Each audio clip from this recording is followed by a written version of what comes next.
Thank you.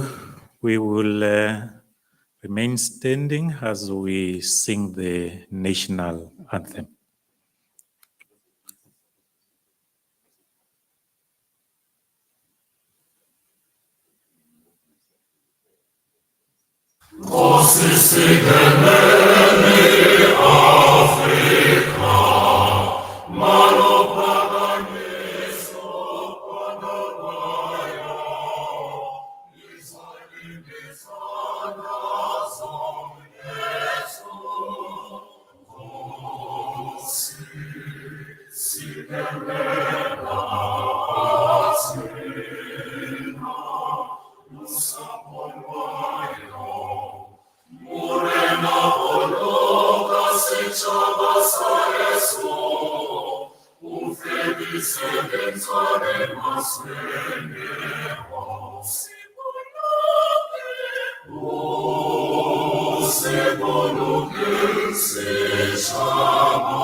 Thank you. We may be seated.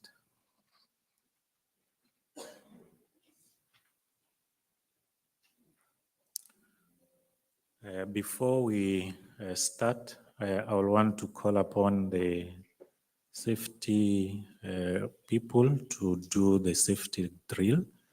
I'm told there is a video that we're going to play, so we familiarize ourselves with issues of safety. They are very important. The video, please. Greetings, ladies and gentlemen, and welcome to Coastlands Umhlanga. Before we begin today's program, we'd like to take a few moments to share some important health and safety information to ensure your comfort and safety during your time with us. Emergency evacuation procedures. If you hear the first alarm, please remain calm. Do not panic. Our safety team will immediately investigate the cause. If you hear a second alarm, this means an evacuation is required. Please proceed calmly and in an orderly manner to the nearest staircase. Our trained hotel staff will guide you safely to the assembly area, located on the ground floor parking area along the fence. You'll notice clearly marked exit signs throughout the building. Please follow these signs to the assembly point. Remember, do not use the elevators during an emergency. All lifts will be grounded for your safety, so please use the staircases only. Guests with children, mobility challenges, or disabilities should be assisted by fellow guests or hotel staff. Be mindful of the people around you so that everyone can be accounted for at the assembly area. Remain at the assembly point until the fire officer announces that it is safe to return to the building. Please note, there is no planned evacuation drill scheduled today. If you hear the alarm, it means there is a real emergency. Stay calm and follow all staff instructions. House rules. For everyone's comfort and safety, smoking is not permitted anywhere inside the hotel. Designated smoking areas are available on the pool deck, third floor, the ground floor, and in the basement parking area. Thank you for your attention and cooperation. We hope you have a safe, enjoyable, and productive time here at Coastlands Umhlanga. Thank you. My name is Rodney. Manyike. I'm going to be the facilitator today. I am with the National Human Resource Development Council, based in the Department of Higher Education and Training, but we work directly with the Deputy President's Office as the chairperson of the National Human Resource Development Council. I'm here with some of the team members, but before I can introduce the team members and we set any other ground rules, we will want to welcome the Premier to address us and welcome us in this very important sitting of the KZN HRD meeting, so that we can then be free. I see a lot of people with jackets, so we can be able to take off our jackets after the Premier has addressed us, because today's session, it's not very formal. We want to be able to interact. We want to be able to take stock of things that we are doing well and areas where we will need improvement. So with that, I would want to humbly welcome the Premier to come and welcome us and give us the opening remarks in terms of what is important, what are central issues for the KZN HRD, so that as we start with the engagements, we know what are the important and what are priorities, where do we need to have the focus. Premier, the stage is yours. Thank you.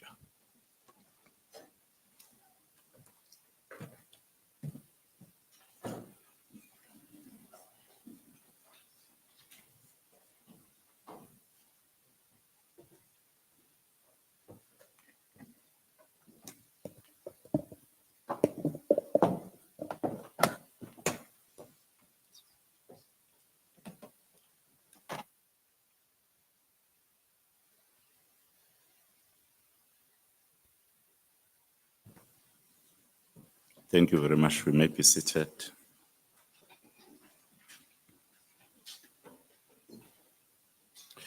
Thank you very much, Dr. Manyike, for affording me an opportunity to do the welcoming remarks as our program director for the first session today, or for the session today. I wish to acknowledge the members of the Executive Council who are present, MEC for Public Works and Infrastructure, MEC Martin Mayer, and the MEC for Agriculture and Rural Development, Honorable MEC Kamadlopa Mthethwa. The first Deputy Chair, Mr. Mkhize Kabazela, the second Deputy Chair, Mr. Z.O. Zulu Makeba, the Director General of our province, newly appointed Director General of our province, Ms. Kanyile. I thought we were going to clap hands for her, to give her energy, so that when, as she leads government, she has that kind of support and energy. The head of departments who are present, Dr. Zulu for ATIA, Dr. Sfunda for DSEC, and Dr. Govender for Public Works and Infrastructure, Dr. Kwabe for DART, Dr. Mbili, oh, Mr. Mbili. No, you are going to be a doctor. You must receive. Mr. Mbili for Human Settlement. They are the only head of departments I was able to recognize. The special advisors to the Office of the Premier, Mr. Mdaga and Dr. Donda, the Chief of Staff, Mrs. Chili, the DDGs present, Chief Directors present, members of the Council. I know that they are academias, business sector or private sector rather, and all very important members of the Human Resource Development Council who are present in our midst. I've been charged to do the welcoming remarks, and I therefore welcome you to this session, which is not only about orientation, but which is about finding one another in terms of understanding where we are as a province and where, or rather, what do we need to do to see the province moving forward. We gather not here, not merely to induct new members into a structure, but we gather to recommit ourselves to an idea. That idea is simple to state and demanding to execute. One country, one strategy, one plan. It is the organizing philosophy of this government of provincial unity. And it is the lens through which every policy choice before this council must be understood. This concept did not emerge from slogan making. It emerged from a diagnosis. For too long, human resource development in this country has been pursued in fragments. A national framework here, a provincial plan there. Sectoral strategies that speak past one another rather than to one another. The result has been a duplication where we needed a synergy and drift where we needed direction. One country, one strategy, one plan is our answer to that fragmentation. It insists that Kwazulu Natal's human capital agenda must be read as a province-specific articulation of a national imperative, not a parallel undertaking, and critically, it insists that this alignment be evidence-led. Every intervention this council endorses must be able to answer a basic scholarly question. What does the research tell us? And does the plan follow the evidence or merely the enthusiasm of the moment? It is this discipline, strategic coherence married to research rigor, that I ask you to carry into these 2 days of orientation. You are not being inducted into a ceremonial body. You are being inducted into an instrument of provincial strategy, one whose credibility rests on its willingness to be interrogated by evidence and held accountable to outcomes. Dr. Maige, as our program director, let me be candid to what evidence-based governance actually demands of us. The value of research, the value of data, the value of rigorous evidence lies precisely in its objectivity. Research does not flatter us. It does not differ to our comforts, our institutional pride, or our political preferences. It simply tells us what is. And so I ask of this council, in the discussion and resolutions that will follow over these 2 days, a single discipline above all others: honesty. Not honesty as a virtue we perform, but honesty as a method we practice. If the evidence before you contradicts what this council has long assumed, let the evidence win.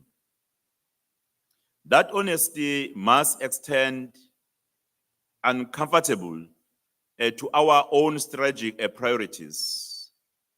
It is time to acknowledge in this room and without euphemism that some of the priorities this council sets in earlier terms are no longer realistic in the form in which they were conceived. Context shift, fiscal realities shift, labor market shift.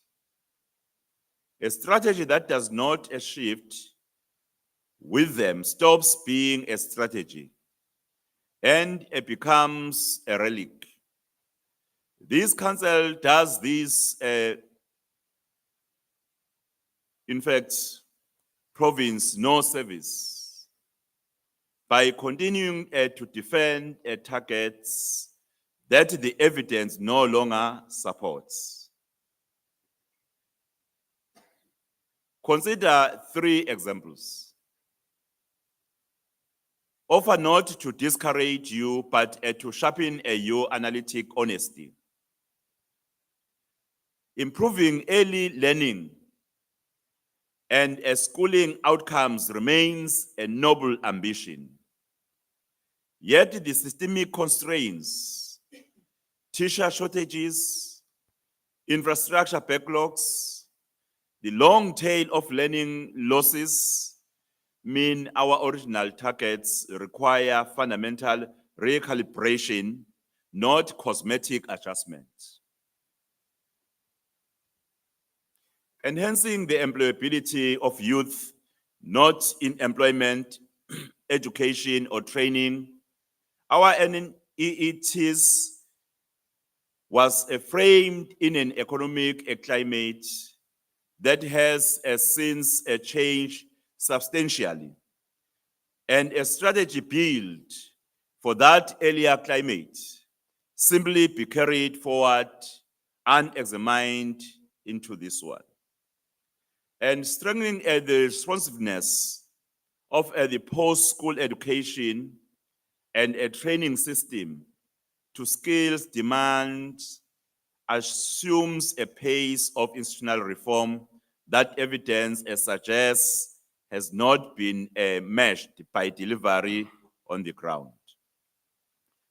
These are not indictments, they are diagnoses. And diagnosis properly done is the beginning of a better plan.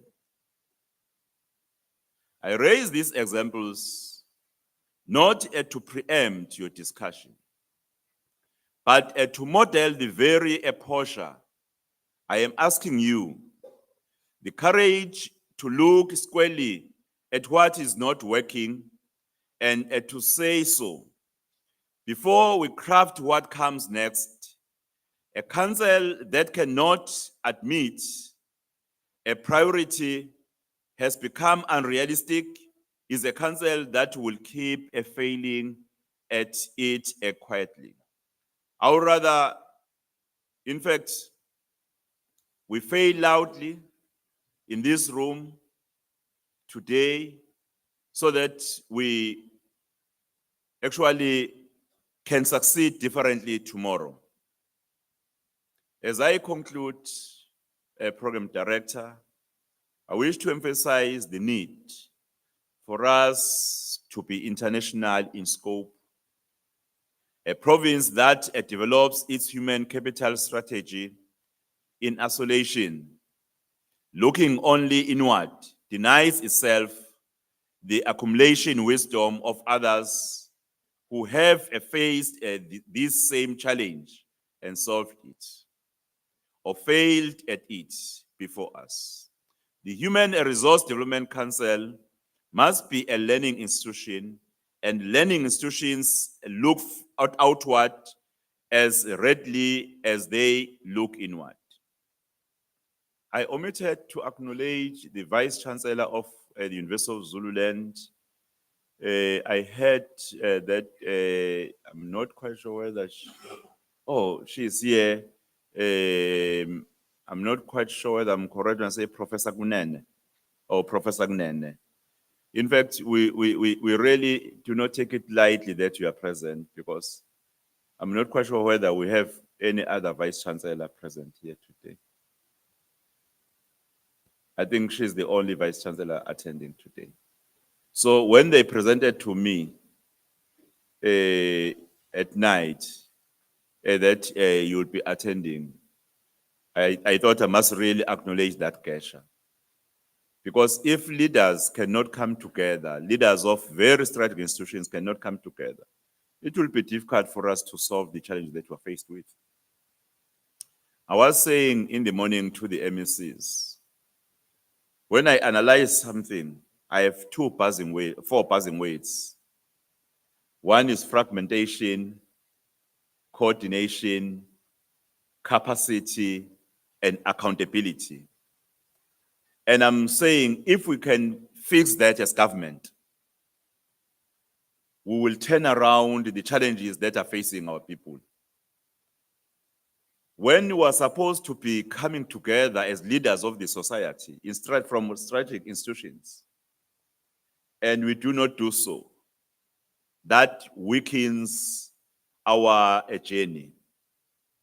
We're not going to leave the mark which no time will ever erase if we fail just to do a simple thing, just to come under one roof and engage. It becomes very difficult. It's like if I had to choose to send an MEC here and not attend personally, whether you like it or not, being not part of this will not communicate messages of these interactions the way I had to receive if I had to be here. When you engage, when you have interactions, it's different when someone is presenting a report. I think we need to encourage vice chancellors to attend HRDC sittings. I think it would be right if I can write a letter specific to the vice chancellor to say, I so wish that one day we can be under one roof, so that we can actually discuss about the future of this province together.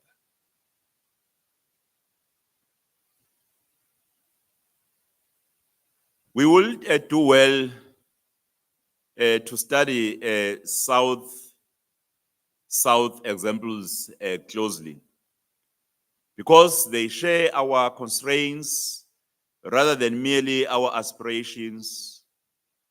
Rwanda disciplined alignment of skills planning to national development target shows what coherence looks like when a state insists that every institution pulls in one direction Nations across Southeast Asia and closer to home on our own continent demonstrate that vocational and technical training can be repositioned as a first choice rather than a fallback. Provided industry is brought into curriculum design as a partner rather than a bystander. These are not distant abstractions.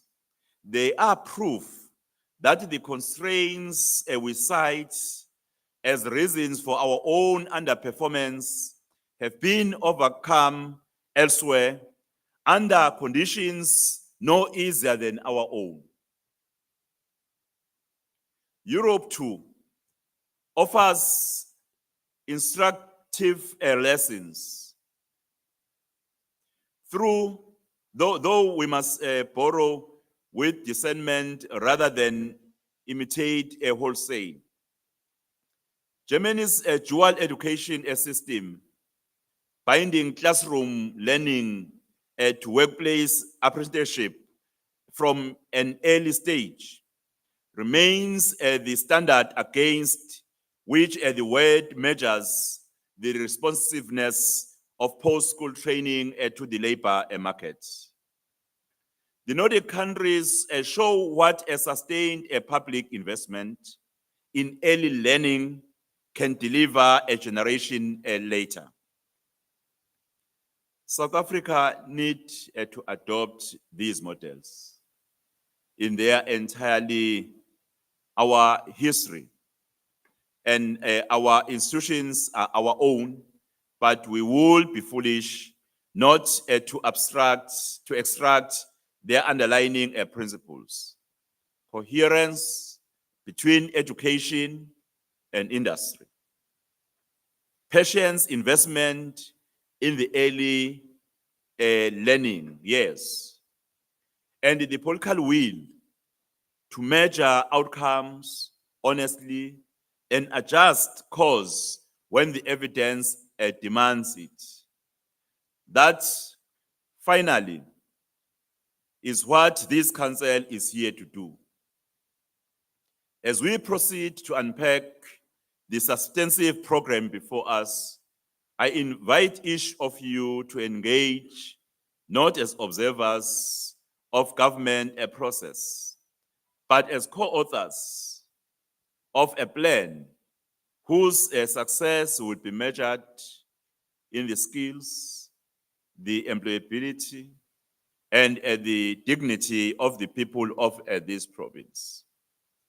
Actually, yesterday, when we had the briefing, I said to those who were in the meeting, you see, our work would be measured by statistics we produced, by statistics which in fact reflects the problems we solved. When we're in the HRDC, I want to invite every member to consider this platform as a platform that is doing a reflection of the challenge of employability in our province. And as a platform that is taking stock to analyze the gaps.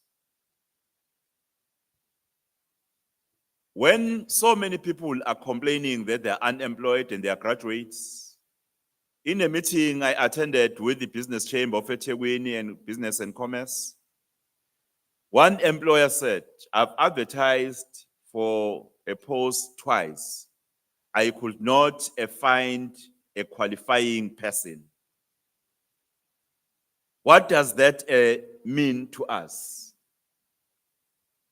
We need to be thorough in analyzing the skills deficit so that our emphasis when we advise government, we will be smart.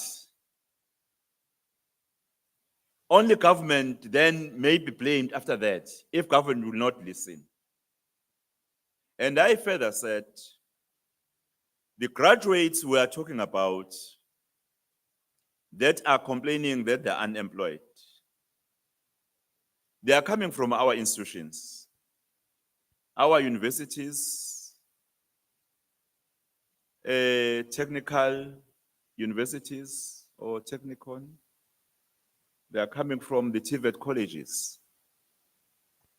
We thought TVET colleges are a solution, an immediate solution. Little did we know that even today we'll be still seized with the kind of the challenges that we're faced with. And I'm encouraging this session to think broadly about the extent and the nature of the challenges that we're faced with.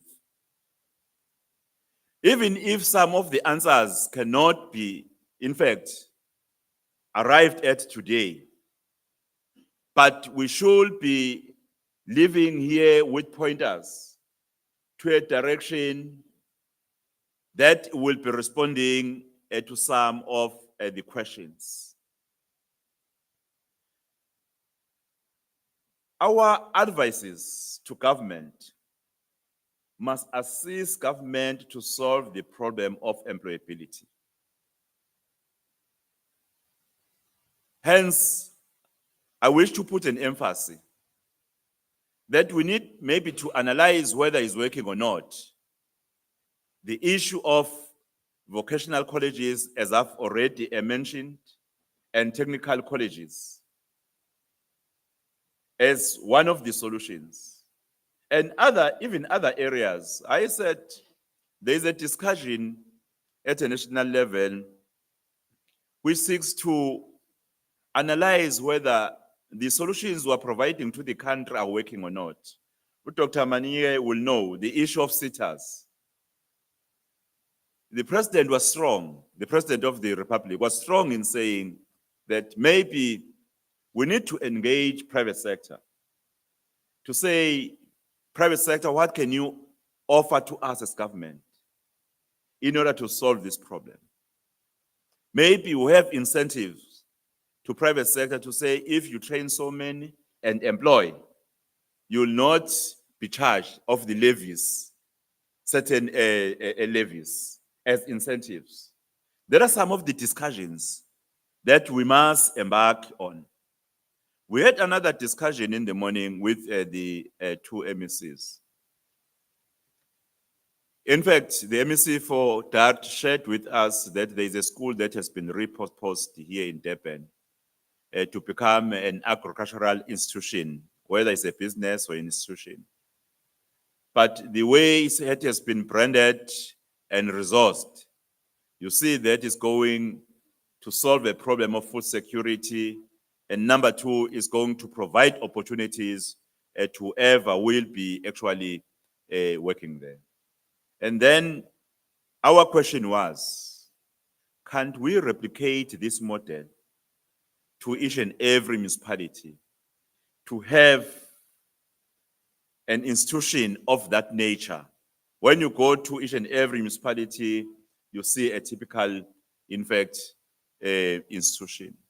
There are some of the arguments that we need to visit, colleagues, because we need a working solution. I was telling them that we're only left with 3 years now as this administration.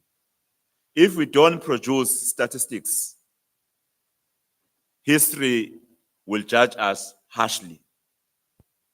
History will not, in fact, judge us by how many sessions we had here, how many meetings we attended, how many council meetings we had, how many round tables we had. But history will judge us by the data, by the statistics that we're able to produce. For an example, I was addressing Imbizo yesterday somewhere.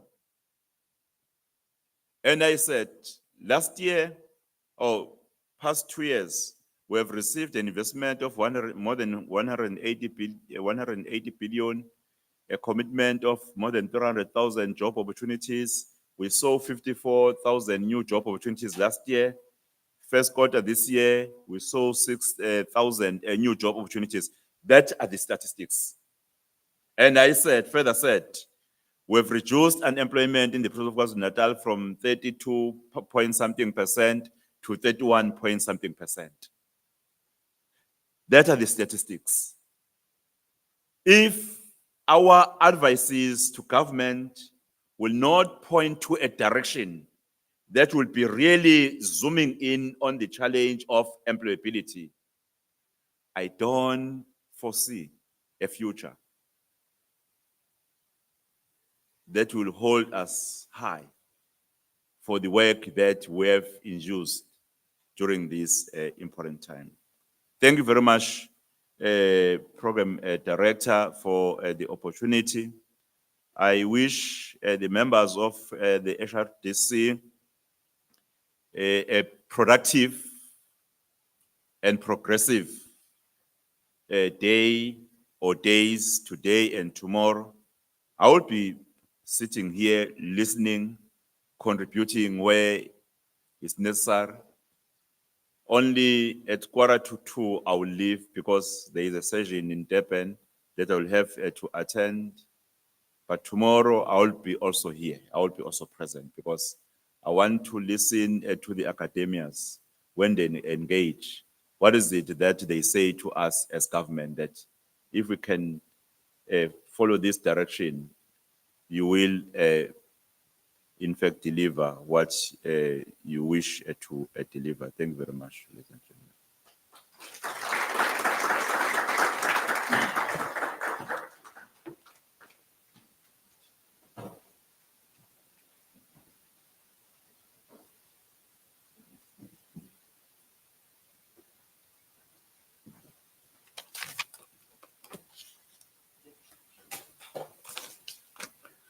Thank you.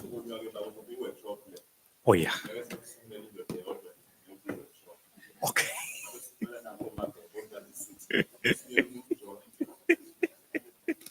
That's your work, Premier. Okay, I think said. IT, can I have someone to open here?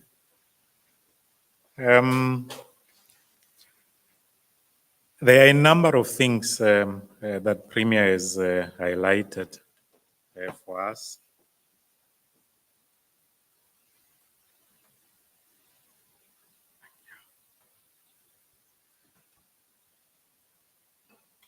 And we do appreciate, Premier, your presence, and it does means a lot. Like you say, it's easy. It's easy to simply say, MEC, can you go and attend?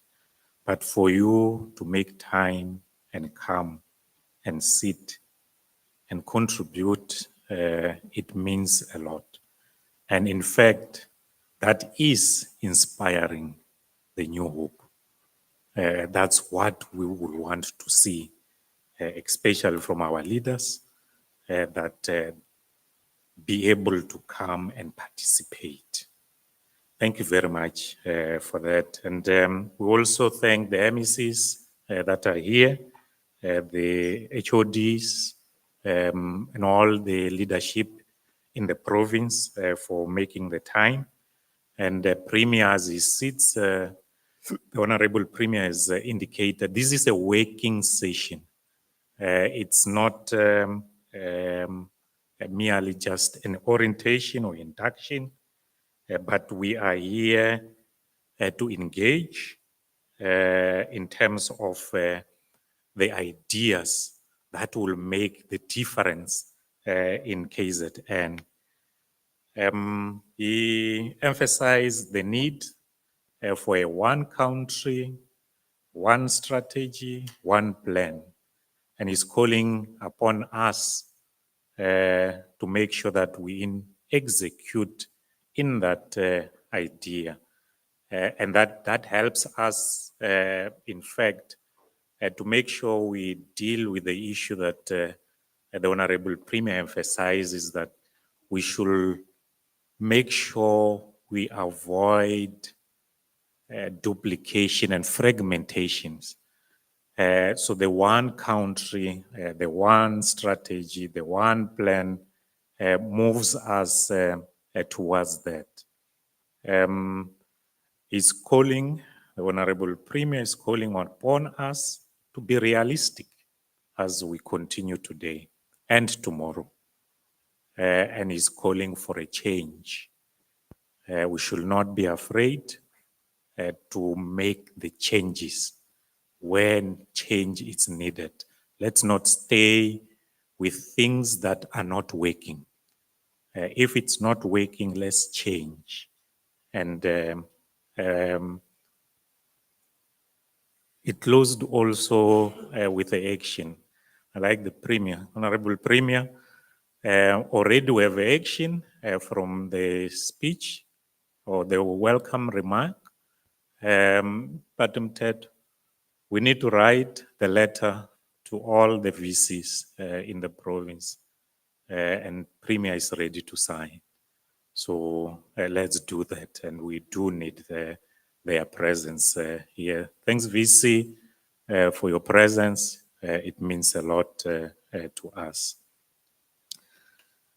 I think there are a number of things. I will not try and emphasize and all of the important issues, but I think we all were able to note. Because of time, I want us to move. IT, it seems I'm going to need a lot of your help. Oh yeah. If we could then, all right, thank you. I want us to look at today's session in a nutshell, in terms of what we are here to do. The time, please, let's not worry about the time. Let's engage fully. Let's make sure we make use of this time.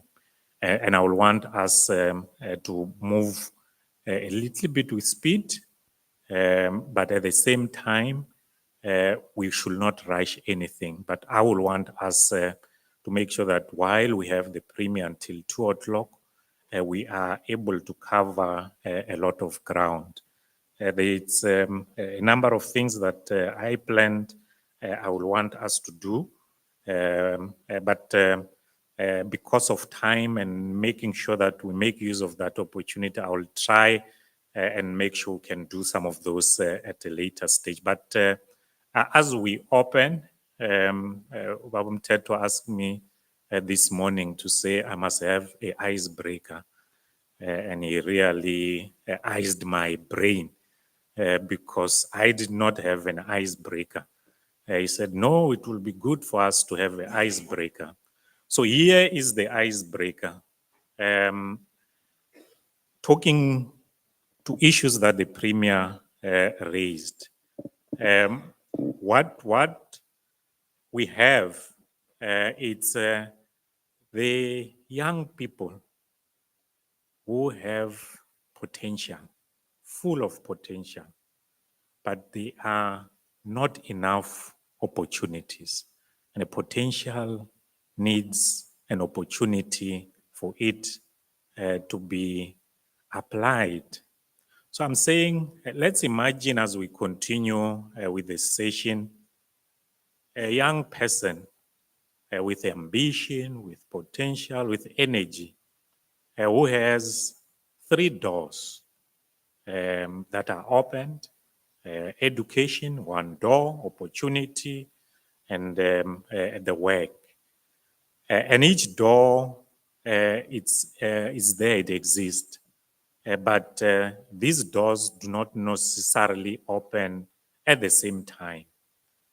And our role, as the Premier says, is to make sure that as HRDC, we align all these doors to the right keys for this young person, so that the doors are opened at the right time, and we are able to guide, as HRDC, this young person into this right doors. So I'm saying, at the back of our mind, can we then quickly, in one word, say what should be done differently? And I like the Premier says we must look for change. So what do we need to do differently for this young person? I saw the strategy for the province saying that we need to achieve all this by 2030.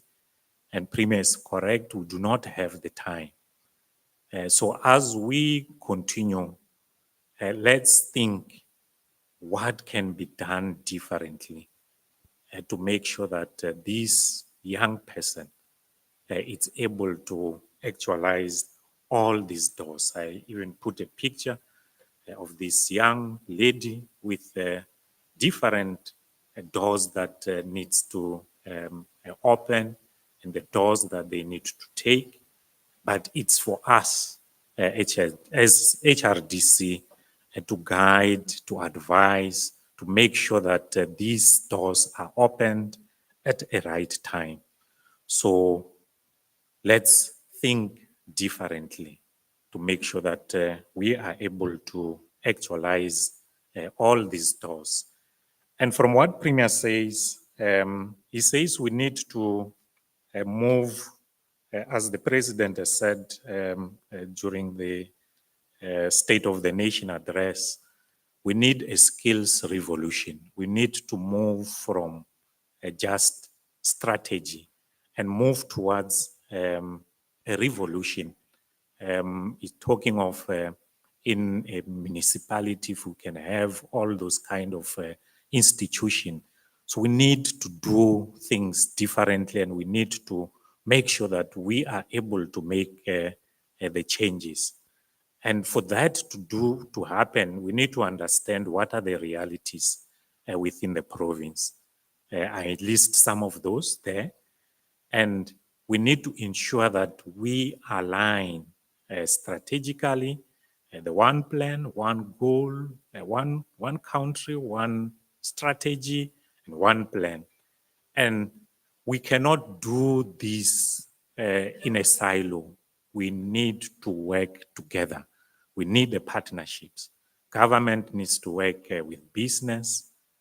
Business needs to work with communities, organized labor. And we also need implementation. We are said sometimes to be good in planning, but not very good in executing. And that's what we need to do in order for us to get to have the impact. So I'm saying, as HRDC, the value that we will add, it's when we turn the strategy that we have towards 2030 into a very well coordinated action, and we are able to measure. Premier says it won't be how many meetings we have had, but the outcomes. Are we able to show in statistics the numbers are changing? The unemployment is going down. So that's what, as HRDC, we need to do in order for us to add value. So the other task I'm asking us to do, besides the young lady with the different doors that are there, and we need to have the key, the right key to open those doors. And I'm asking, let's think in one word, what is different that we would want to do to make sure that those doors get open. I'm also saying, in terms of us moving towards the skills revolution, moving away from just merely strategy into implementation, let us think in that quantum of all those from 1 to 5 for us to get into the impact. Let us also think where are the biggest challenges? Where are the biggest blockages?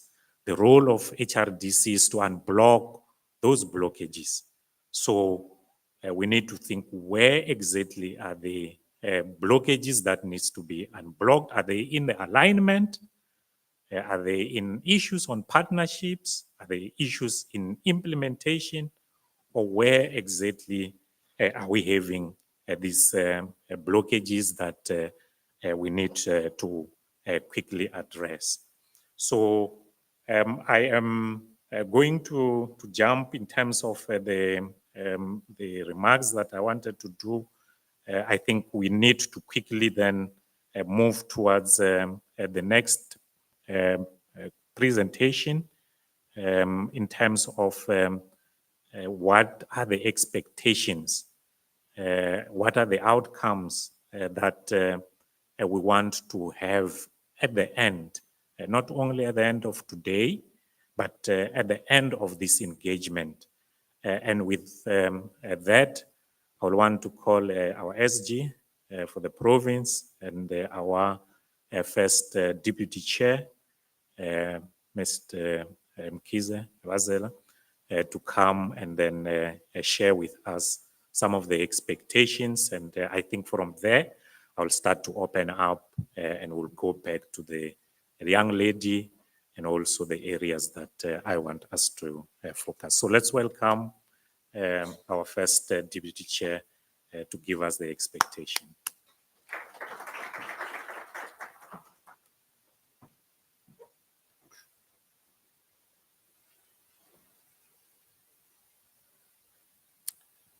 Thank you very much, Program Director.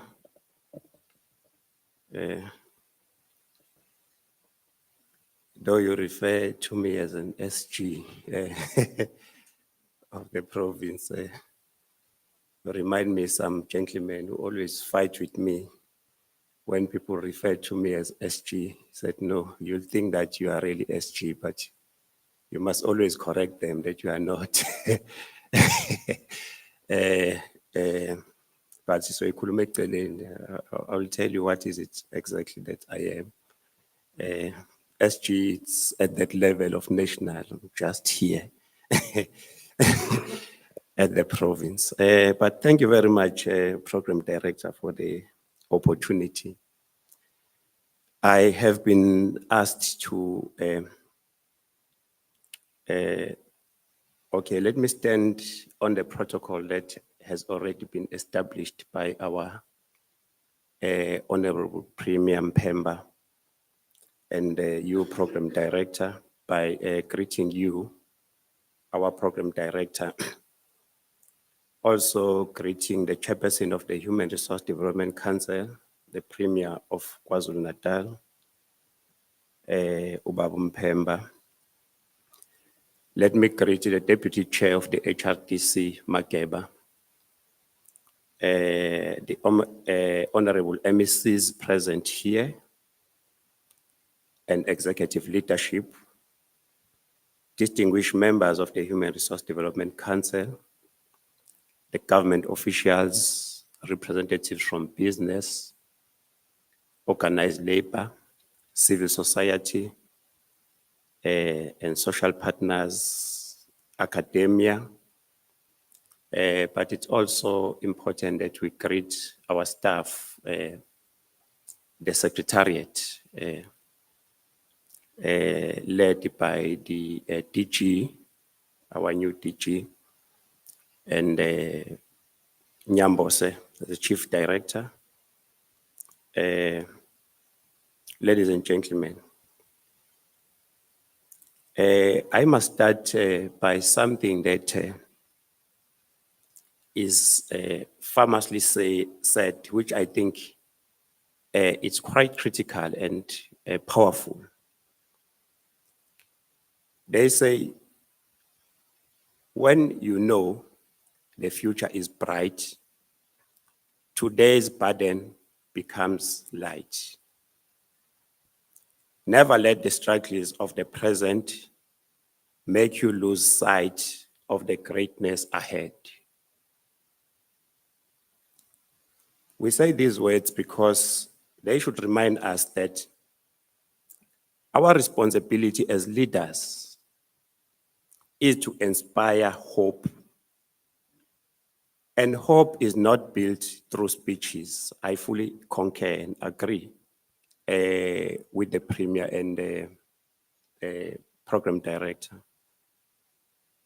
They are not built through speeches alone.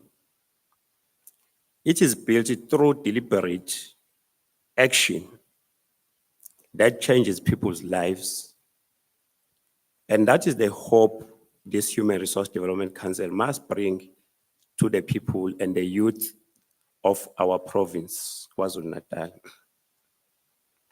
It is for this reason why we welcome this orientation session, which arises from the resolution adopted during the inaugural meeting of the Human Resource Development Council held on 14 April 2026. In fact, the Premier said just before you start doing your work as council members and new members of EXCO, maybe it will be better that you get some kind of orientation on the work of the Human Resource Development Council. We are saying that this orientation is both timely and necessary. This orientation is intended to foster a common understanding of the Council's mandate, governance arrangements, strategic priorities, and operating processes, while clarifying the respective roles and responsibility of all stakeholders to strengthen alignment, accountability, and effective participation.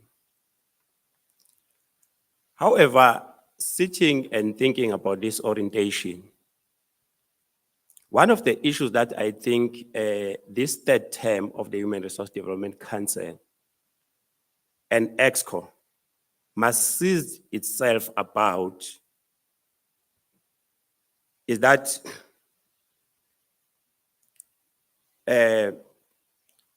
we must also reflect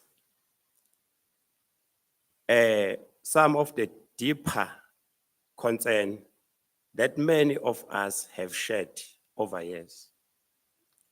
We must honestly ask ourselves some questions. Are we moving to the right direction regarding human resource development? Are our education and skills development systems adequately aligned with the needs of our economy and labor market? And if so, we're asking then, why then our policies and strategies are not achieving the developmental outcomes our people deserve? We've been around, we've been talking, we've been developing strategies, policies and all that. But it seems like looking at kind of the social ills that are facing our societies, these strategies are not really achieving developmental outcomes our people deserve. And therefore, it's a question whether are we responsive enough? And this is why we really want to emphasize in what the Premier has raised that we must take this engagement very, very seriously. We believe that these are not just academic questions.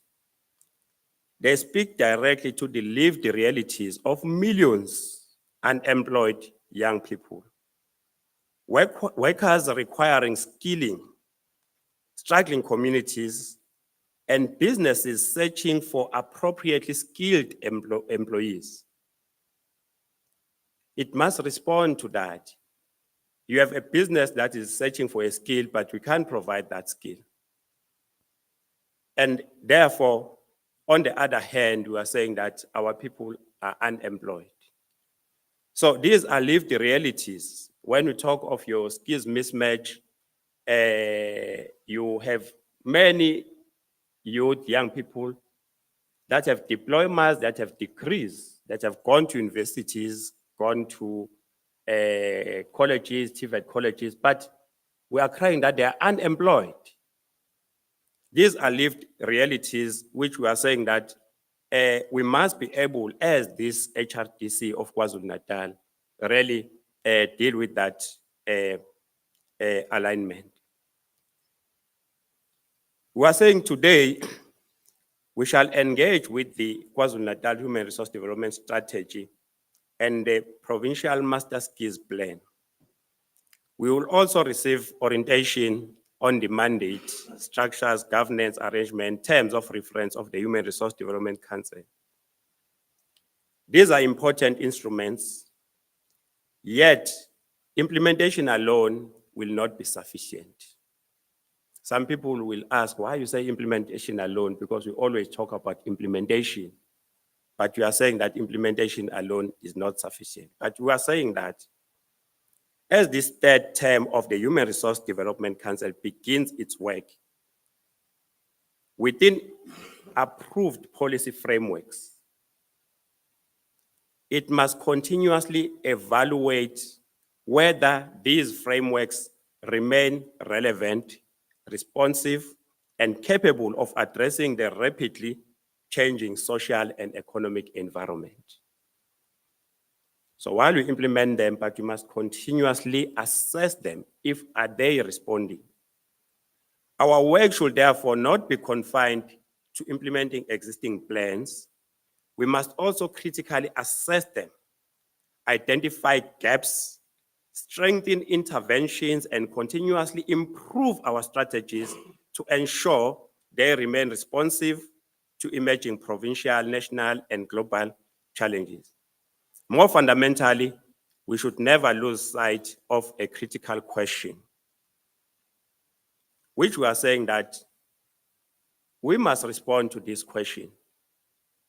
We must respond to this question as this third term Human Resource Development Council and EXCO.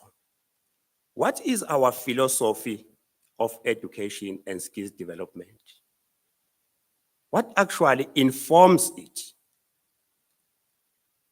We are saying education must never simply produce labor for the economy. It must develop capable, ethical, innovative, and critical conscious citizens. Throughout history, education has sometimes been used to entrench inequality and exclusion. When you talk about education, sometimes some will argue very strongly that sometimes education can be used as a tool for oppression, or education can be used as a tool for enlightenment. In some of the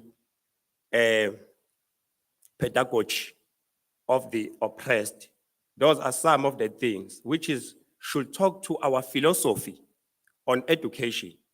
Because we cannot just talk about education, but how do we transform education? Our responsibility is to ensure that education and skills development become instruments of liberation, social justice, economic inclusion, and shared prosperity. That is not used as just a tool, but a tool for enlightenment and empowerment. One word when you were sharing, Mr. Mayige, Dr. Mayige, you see, one member of the Human Resource Development Council, Bazo Kumbula, when I referred to him as Mr., he said, I take a serious offense, Mr. Mkhize, on this. He said, I worked so hard for this thing. Now you come and call me Mr. Then when I realized how much important to respect titles. So one of the word that I had as a response, how do we assist that young lady on that 3-door metamorphosis? I just thought that it's empowerment. then you can say correct empowerment of our people, our youth. And therefore, this Human Resource Development Council should therefore expand opportunities, reduce inequality, and empower every citizen to participate meaningfully in building the province and the country. For this reason, the HRDC should prioritize a comprehensive provincial skills analysis. You can't do this thing. Honestly, you can't do it. We have argued, Mamrup, they will remember, the night you will remember, we've argued it, that do we understand our skills portal in the province? What kind of skills do we have? Because you can be working and swimming in the dark without really understanding what is it that you have, what is it that you need. That is why we are saying some of the tasks ahead of us is that we must understand what skills currently exist within the province, what skills are required by our growing economy, which institutions are responsive for producing those skills, whether those institutions have adequate resources and sustainable funding. It's what we need to work on. Who are the intended beneficiaries are, where intervention should be targeted geographically and sectorally. This is some of the work and that we will have to do. We have to really look at this. Where are these skills? And we are saying that because we must understand that most of the colleges in our province that provide skills are being closed. And we don't even know where they are and why are being closed. And therefore, we're saying that importantly, we cannot remain silent when training institutions continue to decline or close. We talk about skills, but on the other hand, you receive calls left, right, and center that you are closing because business of training is not going. What is it that really then we have to do? Because these technical and vocational education institutions are strategic assets for economic development and youth employment. Their sustainability must become a provincial priority.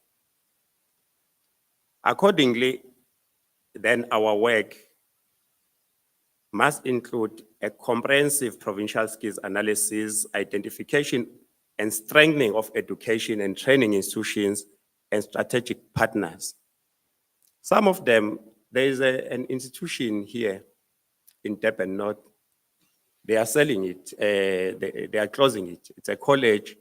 It produces skills like, for the youth, skills like air conditioning repair, cold room repair, skills, electricity, and all those kind of skills, plumbing, that our people can actually, our youth can be able to sustain themselves without having to go and look for employment. But here we are. It's not the only one. There are many. Here we are as KZN Human Resource Development Council. We can assist our youth to access that training facility.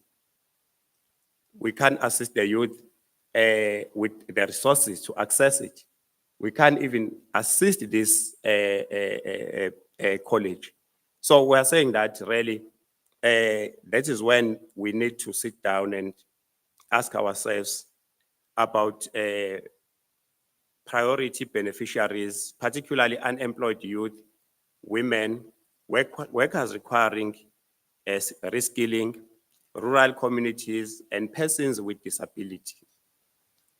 Alignment between education, industrial development, infrastructure investment, and labor market demand must be an issue. I think the issue that is being emphasized, I also want to acknowledge we do have TVETs here.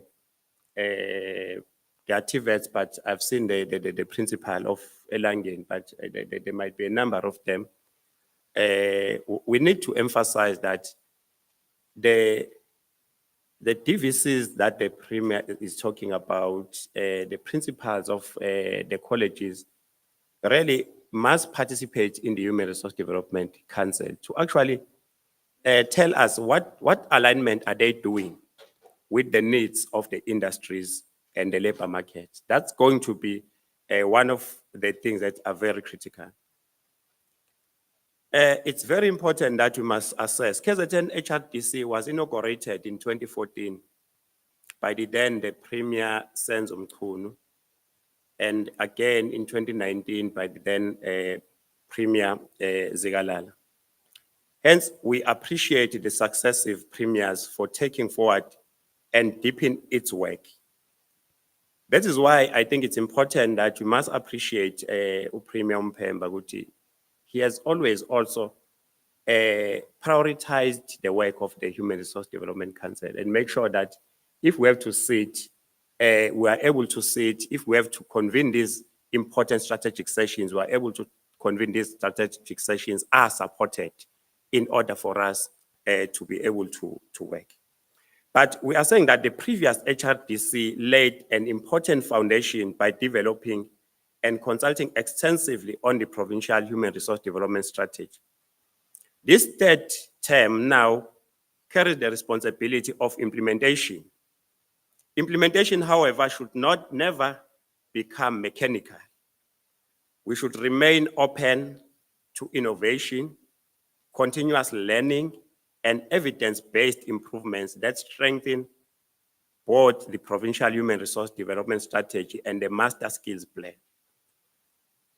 In saying that, if you go through the skills development, we're interacting with Unyambos, acting chief director, that if you go through the human resource development strategy, you may identify a number of gaps there.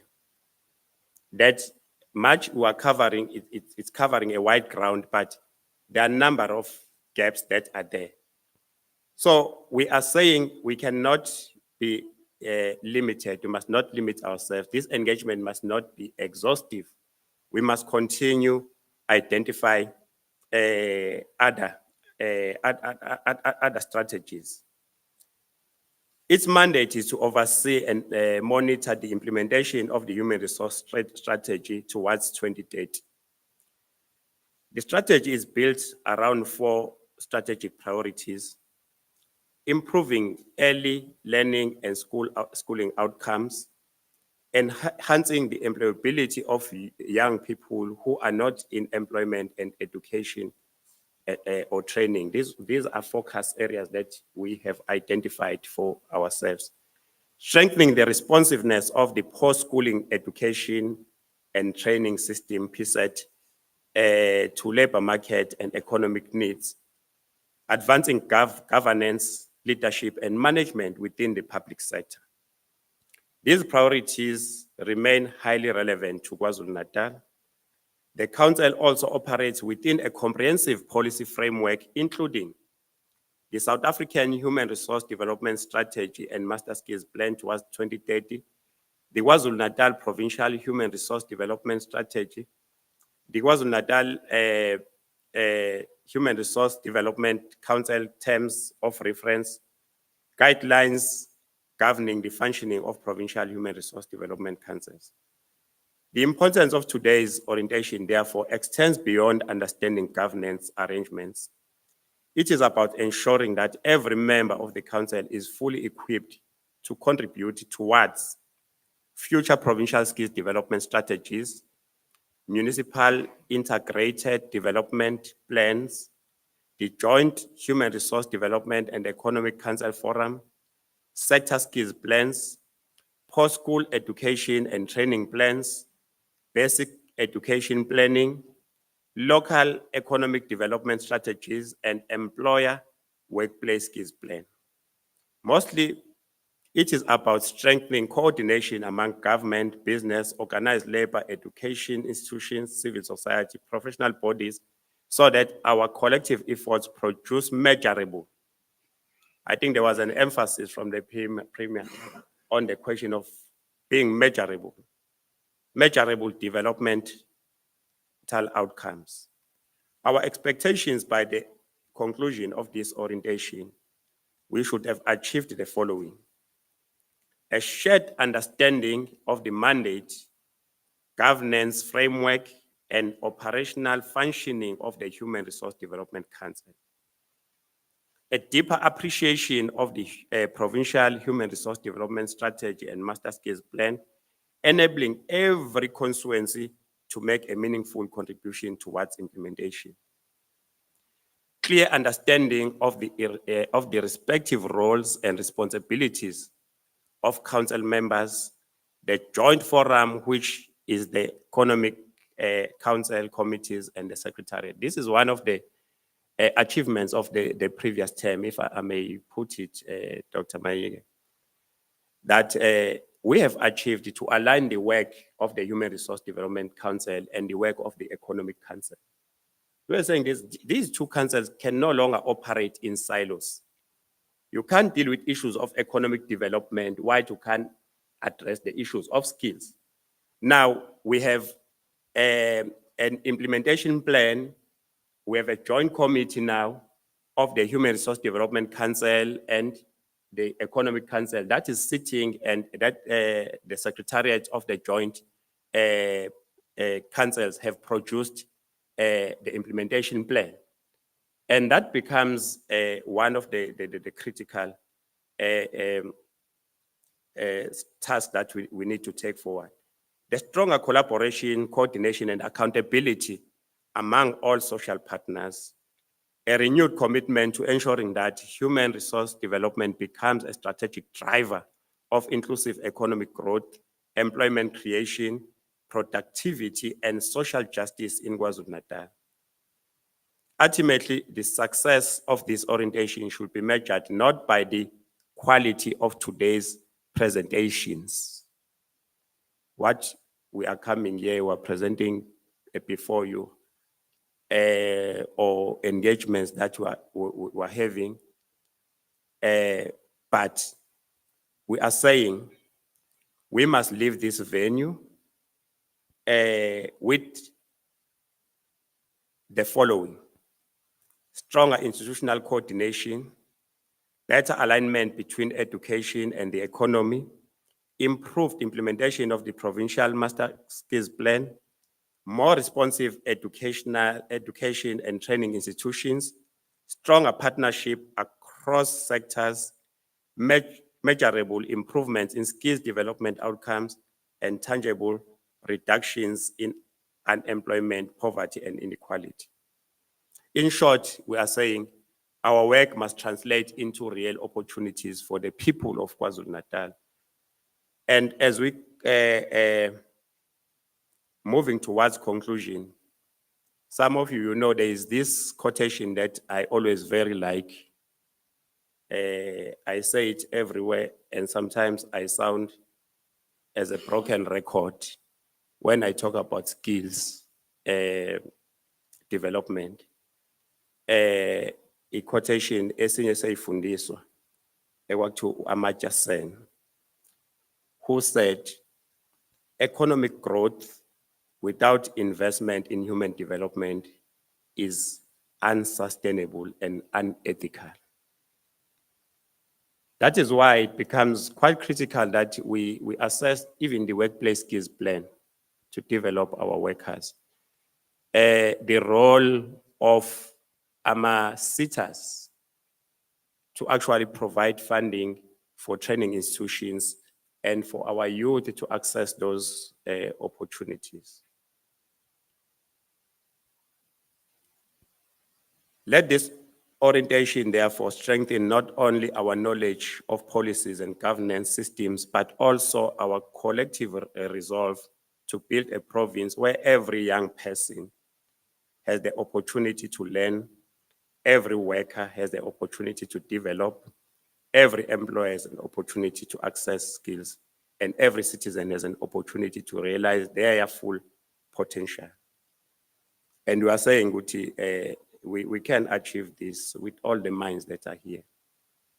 We've got powerful minds that are here that can actually assist the province to achieve these things and able to move forward. I'm not going to read those EXCO members. You know who are the EXCO members, but what we want to say is that we are working very hard to make sure that structures are in place for this third Human Resource Development Council. Working together with the Secretariat, and we have since made progress on the appointment and confirmation of the EXCO members. And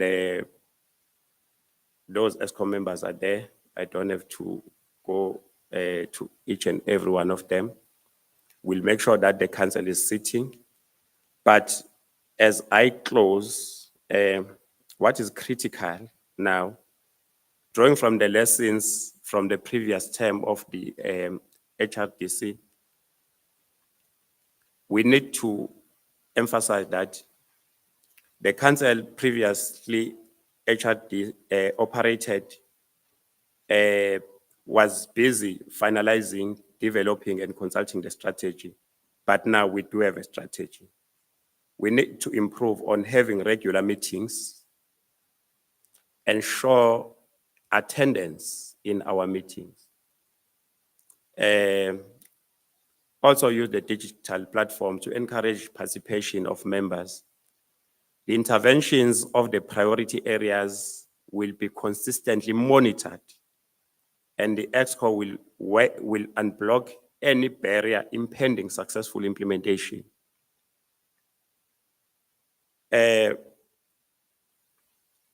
We must not be a council of meetings, I think has been said. It's like we were sitting together when we were planning to say this thing, that we must not just be a council of meetings. Skills development is in demand. With the new technologies, that technological advancement and the artificial intelligence, South Africa, we have been always heard that we are lagging behind on these issues. But it is the institutions like this that must actually develop our response to that. This council will not only be a talk show, but outcome-based through the functioning of the EXCO, champions, standing committees, which we are finalizing. The next EXCO will finalize the champions of the standing committees and the convening and the coordination of the standing committees and allocating the focus areas on those standing committees so that they can start with the research, but not just the research, to develop programs to implement our human resource development strategy. We're saying, Premier, one of the things, if you look at the current conditions, there are many challenges that you are facing. We speak about the issue which we are saying that there's been an influx of foreign nationals in our country, which we are saying that they must be processed accordingly in terms of documentation, understanding how they are processed, and the laws, regulations must be respected. But we are saying on another vein, while we are addressing those issues, we must also address the question of skills. Some have become DG. I've heard that you have also raised this matter somewhere, that people may be saying, yeah, yes, the government is doing the right thing now to regulate. But there might be question of skills gaps that have to be addressed. And we are saying that this council the HRDC must be able to identify those gaps and say, where are the gaps that are being opened and what institutions can be used to close those gaps and what resources do we need? Where can we find the resources? How can we actually empower our people to actually make sure that they are able to operate and close whatever skills that may be open. So there might be a vacuum that we are saying there should be no issue that we are unable to engage with, especially when it's challenging issues of skills development, but on the other hand, there's an opportunity of opening participation in the economy. Thank you very much, Sebo.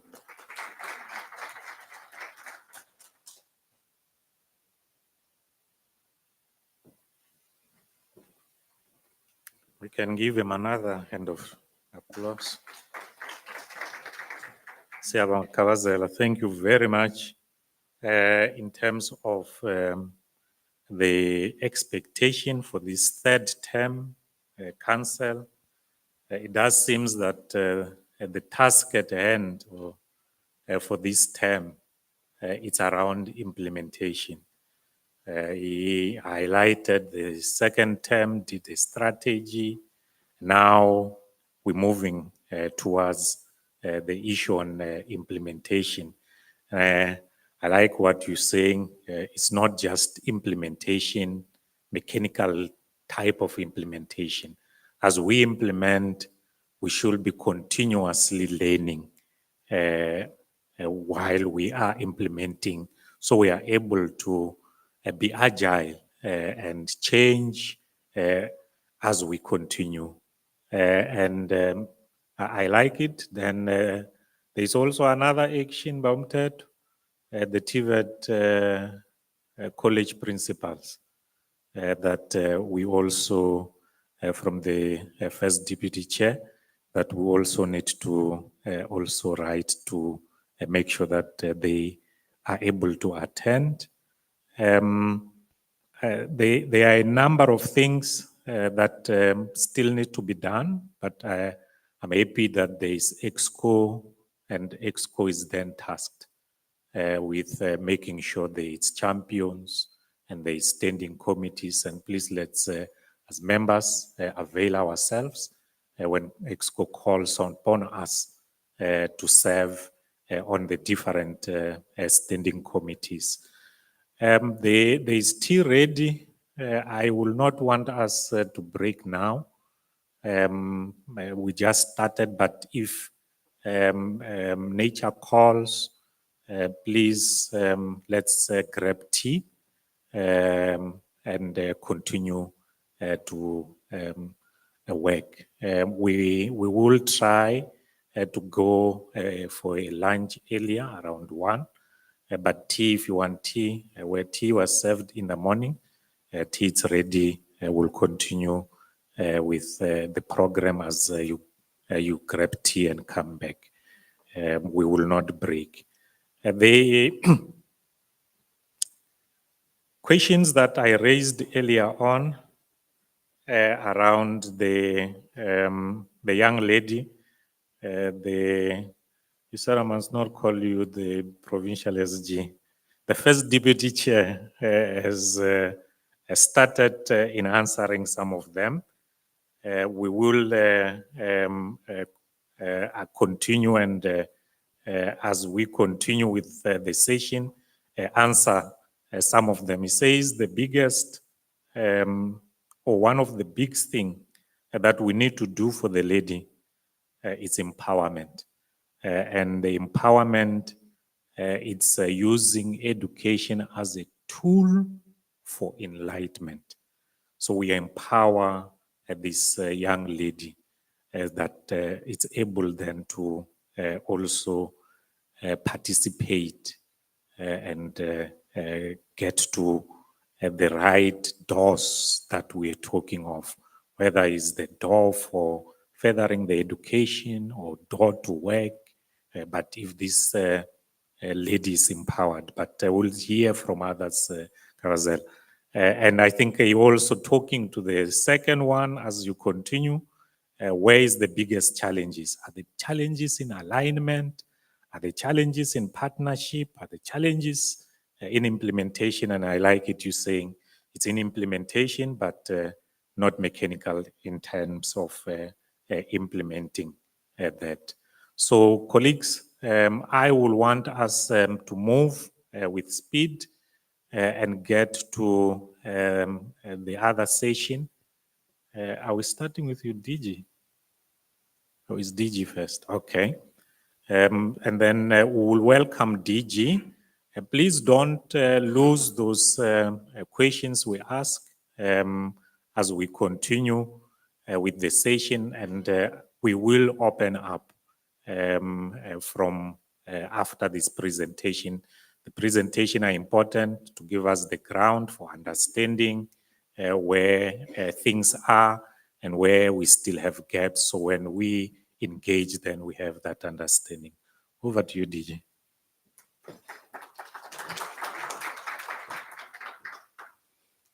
Thank you very much, Program Director Doc, for the opportunity you are affording me.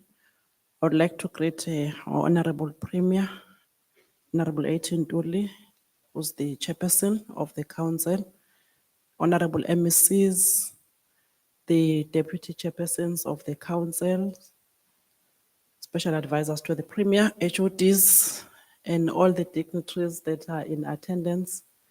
I want also to greet the Vice Chancellor of the University of Zululand. I've been tasked to make a presentation on the synergy between the two councils, which I think our Deputy Chairperson has spoken about, Kabazela, the synergy between the Economic Council and the current one, the Human Resource Development Council. Maybe before I start with this, because Deputy Chair Kabazela spoke about the conversation that I had with the colleagues when we were talking about the strategy, the Human Resource Development Strategy, saying that it has to be fluid. We can't have a strategy that is static, that is not responding to the current dynamics. Like currently, after with the implementation of Ngangening Sangya Fohla program, we are seeing a lot of job opportunities being open, and this council need to begin to respond quickly to the opportunities, the skills that we need to fit to the industry. But let me go back to my presentation, and I will try my level best to do justice, but also to use half of the time that was allocated. Firstly, we would like to report to the HRD Council that in January 2026, there was a joint meeting of deputy chairpersons of the Human Resource Development and the Economic Councils, which was held with the intention to close the gap caused by the lack of synergy in the implementation of related programs and resolutions. And the main purpose of the meeting was to plan a working group action with specific attention to issues that require coordination across the two councils, and to draft an integrated roadmap for implementing the resolutions of both councils with the target of 2020.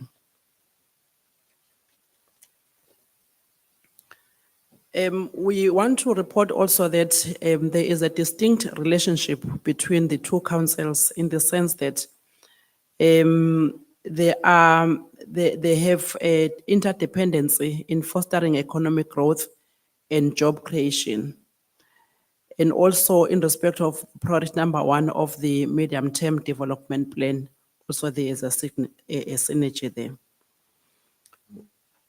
We are noting also that there has been no interface established to discuss the matters of common interest in the implementation of programs and resolutions of both councils, and causing challenges of duplication and the silo effect in the implementation, leading to a decision that a joint sitting needs to be held, as I've alluded to ensure that there is synergy in implementation, synergy in monitoring, and also synergy in evaluation. The rationale for collaboration between these two councils is, as I've indicated, that issues of economic growth, job creation and transformation in KwaZulu Natal are constrained by skills mismatch, low productivity and unequal access to opportunities. The Economic Council focusing on what the economy needs to grow, and the HRD Council focusing on how people are prepared to meet those needs.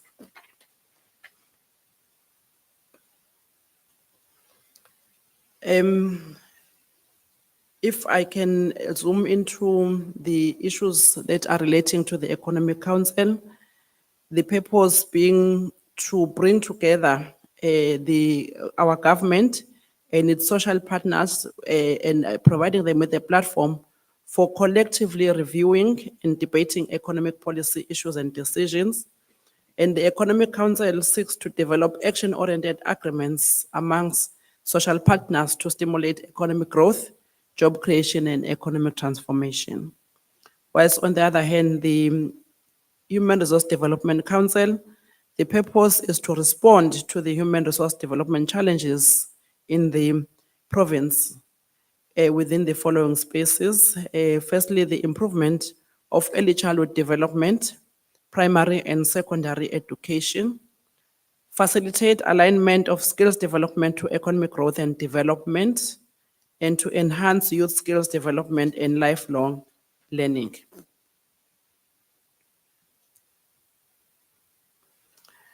Then on issues of collaboration and conventions, the two councils, through its distinct mandates, naturally overlap in areas of economic growth, skills development, and inclusive prosperity. Then in this engagement, there was a resolution that there is a need to establish a structure of both councils, which is proposing Human Resource Economic Development Provincial Coordination Council, a structure that will ensure coordination, alignment, integration, communication, collaboration, and implementation and reporting on progress in implementing the strategies of both councils, imperatives, in alignment with the provincial growth and development plans and local economic development plans. And the members of this joint forum should comprise of the ExCo members of each council. And during the sitting of each council, there should be representatives from the secretariats and a deputy chairperson of each council, so that there is this exchange of engagement. And the key objective for the forum is to be an information sharing forum that ensures that all information between the council imperatives and the province is shared, and also that the joint forum shall meet quarterly to monitor and evaluate progress made in the implementation of related interventions. And this forum shall be shared by the deputy chairpersons on an alternative basis, and the head of secretariat for both councils shall be responsible for the coordination and administration of the activities of the joint council, and regular monthly meetings shall be held to coordinate and follow up on the implementation of the implementation of the decisions. And then in terms of monitoring and evaluation and reporting, the forum shall monitor and evaluate itself and its performance based on the action plan which I'm going to present. And also there needs to be a conducting of peer assessment of the contribution of its members based on the standards of meeting attendance, effort made in preparing progress reports and participation in meetings. The issue of attendance of meeting is an area that the forum will seriously look into, and also analyzing the trends of attendance and the people who attend, while we appreciate that there may be reasons why people will not attend. And also the forum to ensure that all new members are inducted into in the model of operating for the joint forum. And then the forum shall report to the chairperson during the sitting of the council meetings. A program director, please allow me to look at the focus areas because the document is distributed. If you can allow me not to be detailed in terms of the interventions. The action plan has the following areas of focus. The first one being the skills for the transformed society and the economy. The lead council being the HRD Council. Then the second one is strategic economic and human capital alignment. And there are interventions that are led by Economic Council and those led by the HRD Council. The third focus area is employment creation and youth empowerment. Following one is education, skills and industry partnerships, which is led by HRD Council. And then the next area is on inclusive growth and social development, which is led by the Economic Council. And then on infrastructure development and human capacity, it's a shared responsibility as informed by the interventions between the Economic and the HRD Council.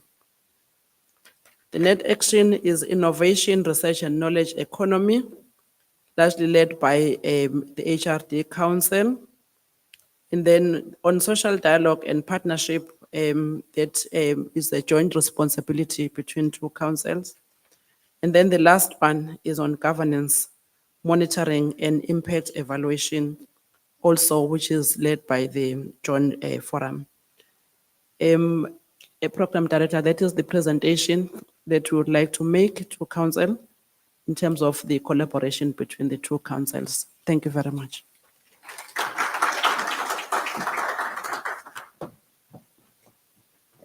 Thank you very much, DG. Save us some time there. Much appreciated. I like the forum. I have been in different provinces. I've never seen this one. And we usually, from the national HRD, we usually say from the provinces have their own context and they should look within their context and be able to come up with interventions that addresses those provincial context. And I think I like this. Kawazela, you mentioned as is it the second term of councils that has left us with this. So for us, DG has indicated the different areas as the third term.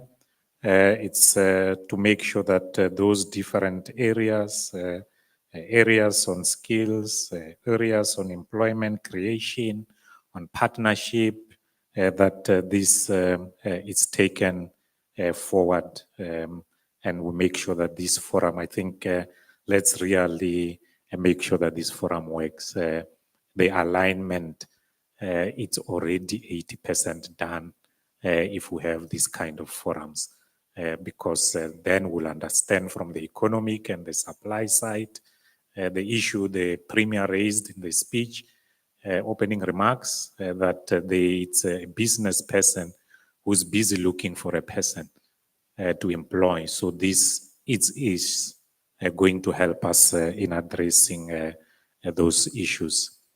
Can I open it up? If there's anything specifically we want to ask DG around the forum, we will still have more time for discussion, but if there's anything particularly specifically around the Economic Council and the HRD Council structure. DG, you said it's called the Human Resource Economic Development Provincial Coordination Forum. So anything, colleagues, going, gone. I think it was clear then. We will then discuss later in terms of how we operationalize and make sure that this forum continues for the third time. We now move to my presentation, DG, and then you will then help me. But I see it's already loaded in the screen. So I'll, in that regard, then just to save time, not call DG to call me back, just continue, and then DG will come after I have finished with the presentation. We've been tasked or requested by the province to say we need to talk today from the national in terms of what do we see as a role and the value of the provincial, especially the KZN HRDC.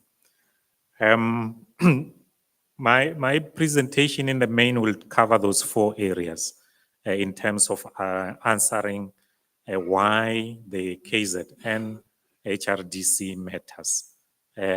One, we're saying it matters because of what Premier says, it convenes key social partners across government, across business, labor, education, civil society. And then I'll talk in detail in terms of what we think needs to be done by the council in playing that very important role, which is the convening power. Even at a national level, we do not have any structure that has this power that can convene different stakeholders into one room. As the Honorable said, Honorable Premier said that we meet in one room and we're able to discuss the issues. And then we will also talk in terms of why it matters is because it helps us to align. DG has already answered a lot. I think when I talk to that particular aspect, I will not dwell into much detail because the forum, the Provincial Coordination Forum on HRD and Economic Development, does that particular aspect. Very, very important from both the Honorable Premier as well as the First Deputy Chair, the need for us to have evidence-based planning. And this is what this council needs to do. And this is what, as the third term of this council, we need to make sure that we play that important role. And then fourthly, we'll talk into accountability. And what the Honorable Premier said, for us to be able to, at the end, says this, it's what has changed. It's when we can hold each other accountable. We should be able to say, Department of Public Works and Infrastructure, you were supposed to have placed 20 students in EPWP. Can you give us a report and we can see? So that's the role of this council, and it cuts across not just mainly public works and infrastructure. It should look into all other ministries or all other departments. So the council is well positioned to play a very important role of coordination. And I'm saying there that the key message, it's not only in skills development, but in that platform that Premier said, is that this council provide a shared platform that links education, work, growth, and inclusion. In terms of the convening power, and I think we're starting to talk from the 2 speeches that we got, that's what we need to be having as KZN HRDC, is that we should be convening those different entities. I'm saying we're starting to be talking to that because already we are saying we need to make sure that universities and TVET colleges are part of this council when we convene. And why we need all these different stakeholders is because the challenges are multi-sectoral. It's not going to be only issues on EPWP.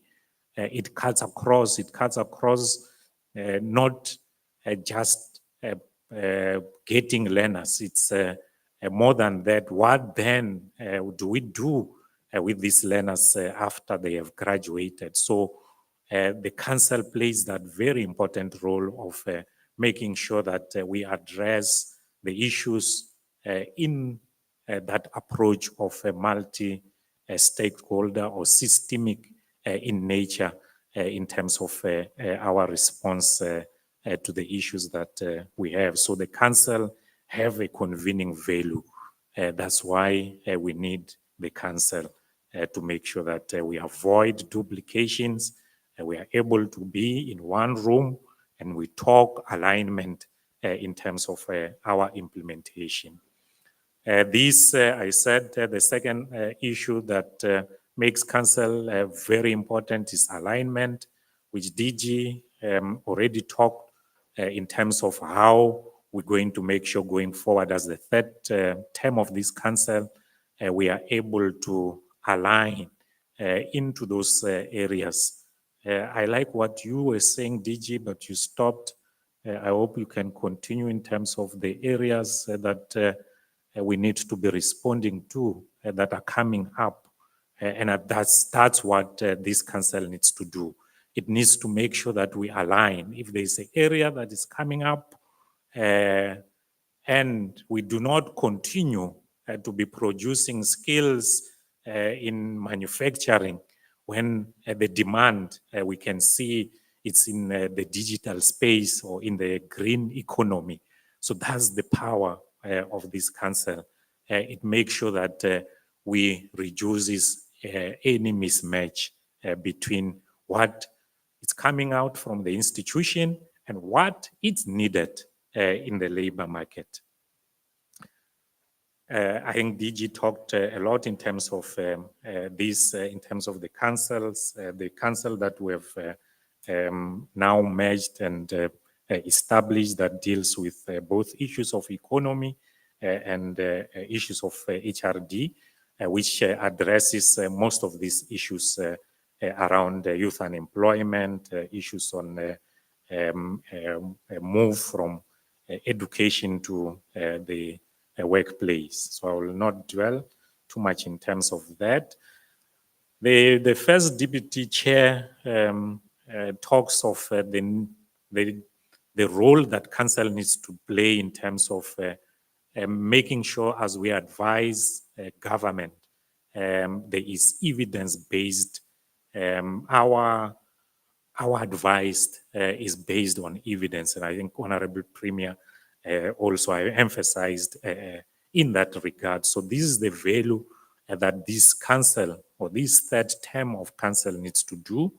It needs to make sure that what we do, it's not just assumptions. We are able to produce evidence in terms of it's a need for us now to move from this particular sector to address the sector DG was referring to, which is emerging, because there is evidence, as you were saying, that there is evidence that there are people that are needed, and we need to respond and be agile, quick enough. And if then we have evidence, it leads us to allocate our resources better. We will not continue to be producing students that at the end, they will not have an opportunity to apply what they have learned. There are issues on accountability that even the first deputy chair was talking to, that as we implement, we need to make sure that we implement in a manner that encourages us to be accountable, so that we learn from our mistakes And we also learn from the gaps that as we implement, we see that these are the gaps that we need to address. And I'm happy that we already have the EXCO established, and that is the role that the EXCO of the HRDC needs to play that important role of tracking the progress, making sure that there's accountability. I'm sorry, Honorable Mayor, I only see you in front of me, that there is the Public Works, Department of Public Works and Infrastructure does come and report in terms of what they are doing. So we are able to then, as we implement, we see the gaps. The department needed 20, and now we are only able to produce 10. So how do we improve? And that's the role that this council needs to play. And of course, then there is the strategic role of making sure that it bridges policy. Honorable Premier talks a lot to say, yeah, there is policy, but we need delivery, we need implementation. So the council needs to make sure that it coordinates interventions that moves us, because from the national level, then we will have national priorities.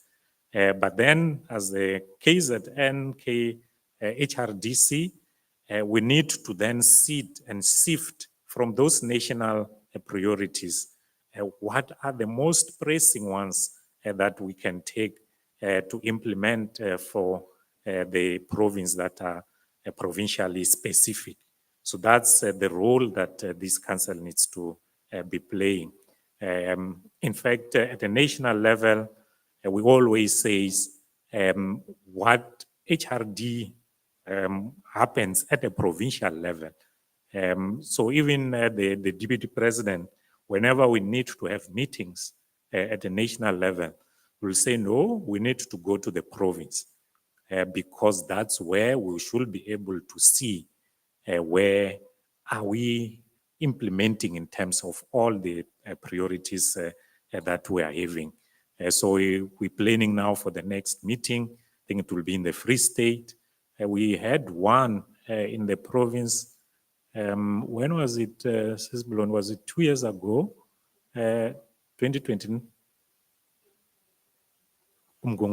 So we always move into provinces. And Premier, Honorable Premier, I think given the work that we have seen, I think we should be able to make sure that we advise Deputy President that we should have the next, after the Free State in the province of KZN, to come and see the work that is happening in the province. So that's the role that the province plays. And I think here I'm just, in a nutshell, highlighting some of the challenges and opportunities that this third term needs to be cognizant of as we continue with the term of our implementation, because First Deputy Chair says our role in the main is implementation and implementation and implementation. I have even tried to make the opportunities a little bigger and a bigger font, and the challenges a smaller font, because I will want us to focus a lot in terms of the opportunities that we have as the third term. For us to be able to implement, as the First Deputy Chair is saying to us, we need to establish partnership. We can't do this on our own. So partnerships are very important. And it's an issue, which is an opportunity that it's coming around digital programs. But I do hear the First Deputy Chair says we also need to talk on how we can have meetings virtually or digitally. So we also need to, as this third term, take opportunity of the digital platforms and make sure that we do prepare for our learners, our students, to take opportunities of the digital programs. And we need to make sure we are youth focused. The challenges in terms of employment is great, but it is huge when you disaggregate, look into issues of the youth. So we do need to make sure that those EPWP programs do focuses on the youth. We need to make sure that we take opportunities to support entrepreneurship. Not everybody is going to go to get employment somewhere. So as the third term of council, let's also look into that. And importantly, the labor market intelligence that will drive how we plan, that will drive also in terms of what we are emphasizing, telling us what do we need to quickly change because there is a new opportunity that it's coming, whether it is around the green economy. So we need to make sure that we have a labor market intelligence.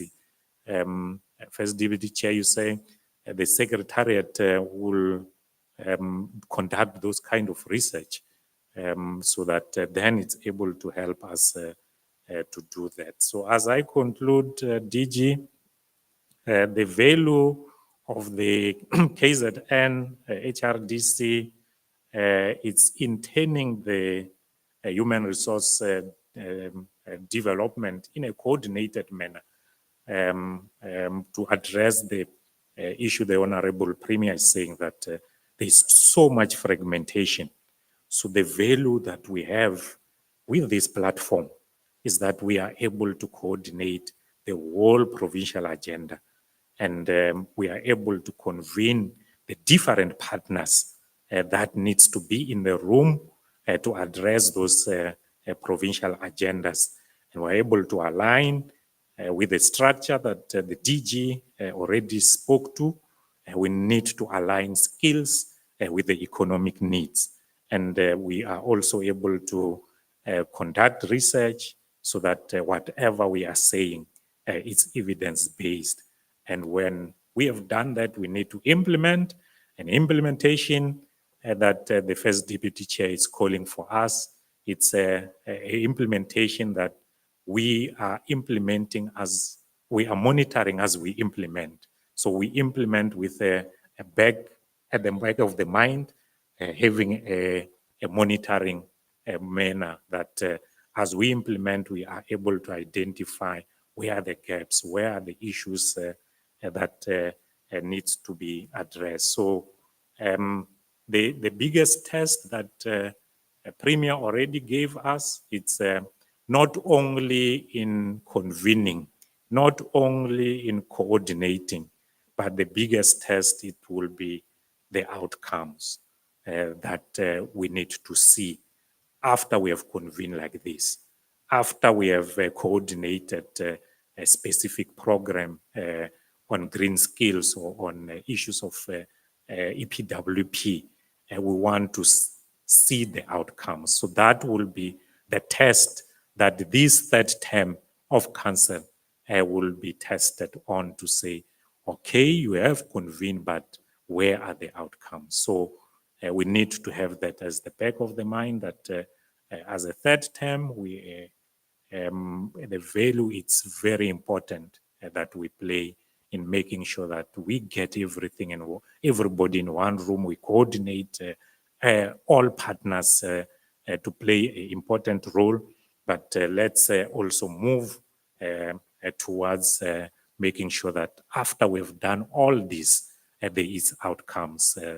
And those outcomes comes in the main from what we heard from the First Deputy Chair, that it's in the implementation. It's when we are implementing and we are able to say, as we implement, where do we need to improve? So with that, DG, I'll then hand over to you to facilitate if there are any issues from the presentation. Thank you very much.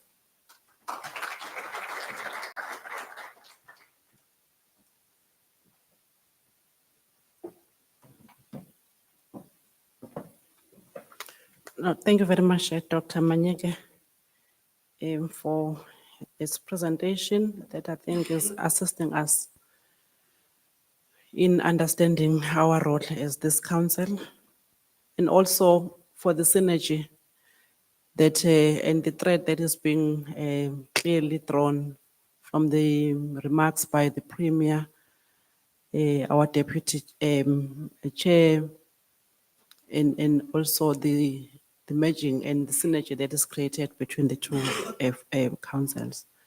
Can I invite the members of the council if you have got any comments or questions or issues for clarity that you want to? Dr. Akafuna uba makayidlele, so I'm assisting him now. I'm noting the hand at this side. It's only one hand that is up, or there's another one, and then Dr. Sfunda is number 3. Yes, in that order, please. Thank you very much. Good morning, colleagues, and thank you to all the presentations. And 2 points that I have, Chair, is to just core the main message that has been communicated in the entire session, that of shifting coordination into accountability. And I think it's, if we can move in this term, moving from that, and I think we'll be able to get to where we're supposed to be getting. But Chair, I cannot not sit down, not mentioning, positioning of ECD as a human capital priority. What do I mean by that? Just 2 simple things. Recognize ECD as the foundation for all, and also prioritize investment in the ECD workforce. Those are my comments, Chair. Thank you very much. Thank you. I think there's number 2 that side. Yes, so that there's a pillar. Or was it Dr. Sfunda? Or HOD, Dr. Sfunda? Yes, thank you. Thank you very much, Program Director, and thank you to the presenters. The comment that I have is in line with what the Premier reported on regarding the agricultural school that MEC Madlopa Mteto spoke to. I think we need to be deliberate, Program Director, when it comes to my spatial or focus schools, because that is when you can actually teach the skills to monetize value or talent that people present in the classroom. I went to a school where if they had thought this way, I could have been taught skills, agricultural skills, because they had viable gardens, they had a whole plot around the school where we could have been taught skills like, growing the food, marketing, and getting into the agricultural value chain. So, and this does not just go for agriculture, it goes for every focus school we can think of. In sport, arts, and culture, we are also talking about the monetization of talent. But we cannot monetize a talent when we don't have those skills, because that's when you convert a value to revenue. So there has to be a package, a productive curriculum that is focused, that ensures we have the right skills to become entrepreneurs. We don't have to be out of school to become entrepreneurs. It's a program that we ought to have in our schools, even if we start with focus schools. That would be a very good start to actually ensure that entrepreneurship lives and that entrepreneurship becomes a skill that all the learners that have the propensity to become entrepreneurs, they get given as early as possible. Thank you, Program Director. Thank you very much, colleagues, for those inputs. Oh, there's another hand that side.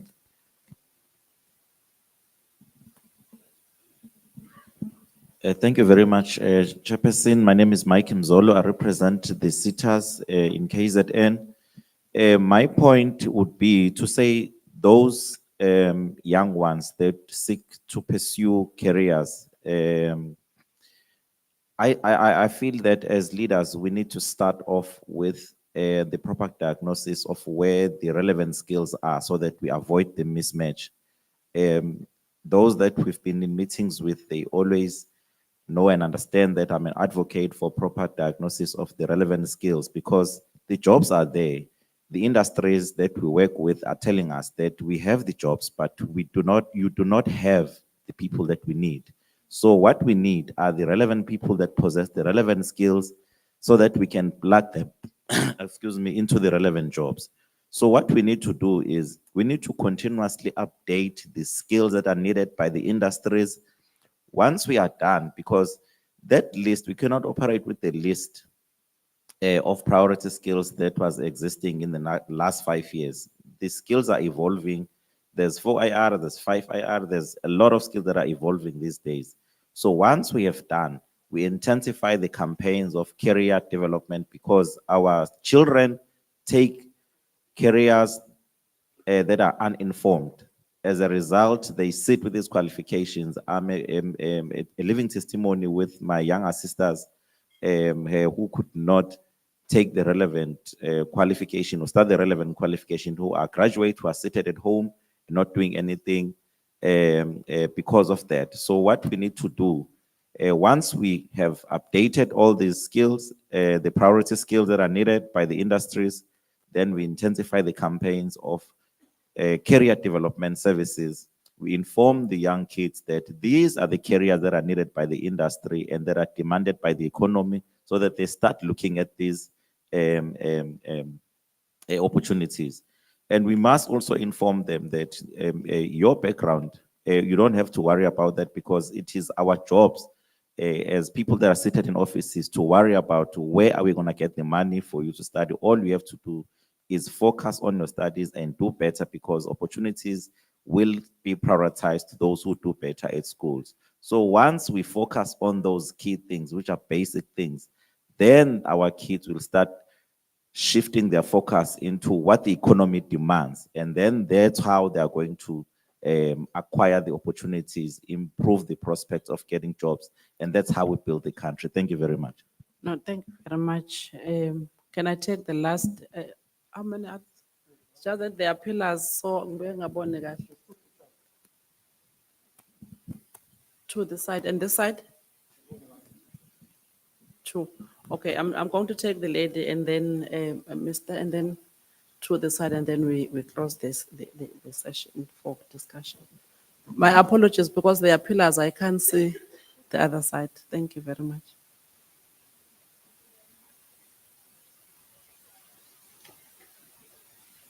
Thank you very much, DG. Greetings to the Honorable Premier and the MECs and all stakeholders present.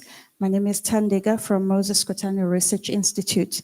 I just want to highlight that in terms of the skills, everyone has commented correctly, but we are still lacking in terms of the focus areas. For an example, our research at Moses Kotane Research Institute shows that the youth in terms of the age 18 to 35 that is being produced by the academic institutions mostly are focusing on areas where they are not being employed or that are not needed by the industry at this point in time. Not that the skills or the qualifications are not relevant, but in terms of the demand, they're not that demanded. I'll give you the percentages.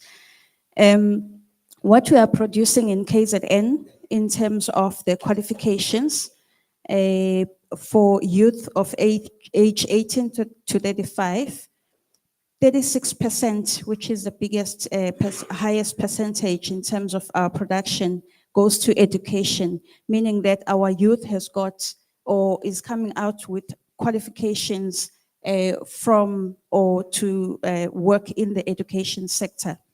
And then 13% of those qualifications that are coming out of the institutions are business and management and administration.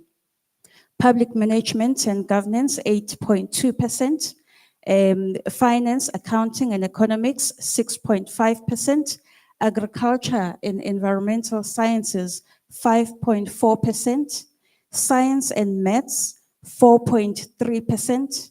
Humanities, 4%. Tourism and hospitality, 3.8%. Health, social work and community services, 3.6%.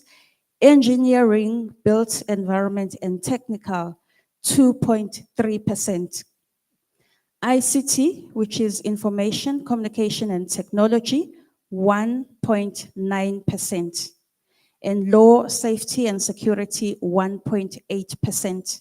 That is the picture that we are sitting with in the province of KwaZulu Natal. So if we are talking about relevant skills in the space of AI and digital transformation, that is what we are sitting with. Also, if you look at the 2.3% in the built environment, that affects all those skills that are being produced by the TVET colleges, which counts the electricians, maybe even going down to the plumbing, the carpentry, and so on, which are the skills. And if we look at the people that we have just lost in terms of the immigration, all those Malawians and Zimbabweans, they were operating at that level in terms of the skills. And that is the skill that we have lost in the province, but we are producing 2.3%, and it's been populated by the foreigners. And now it means that there is a big gap again in that space. Thank you. Thank you.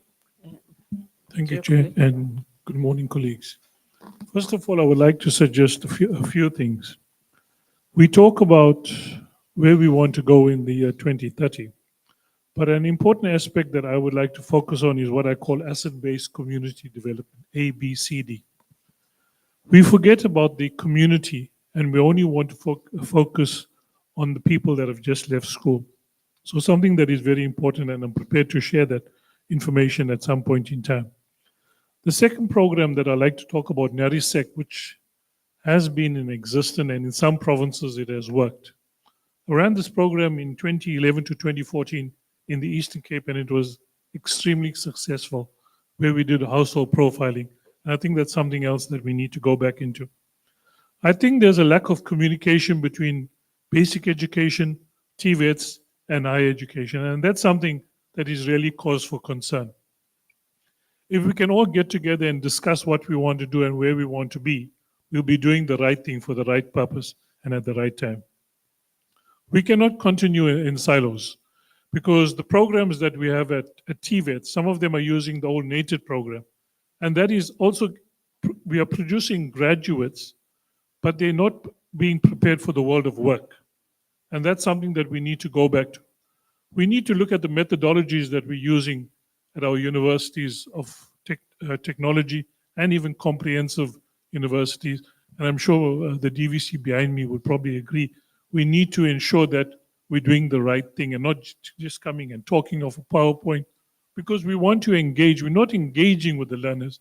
And that is why attendance in classes or at lectures is absolutely poor. You know, we need to have new innovative ways.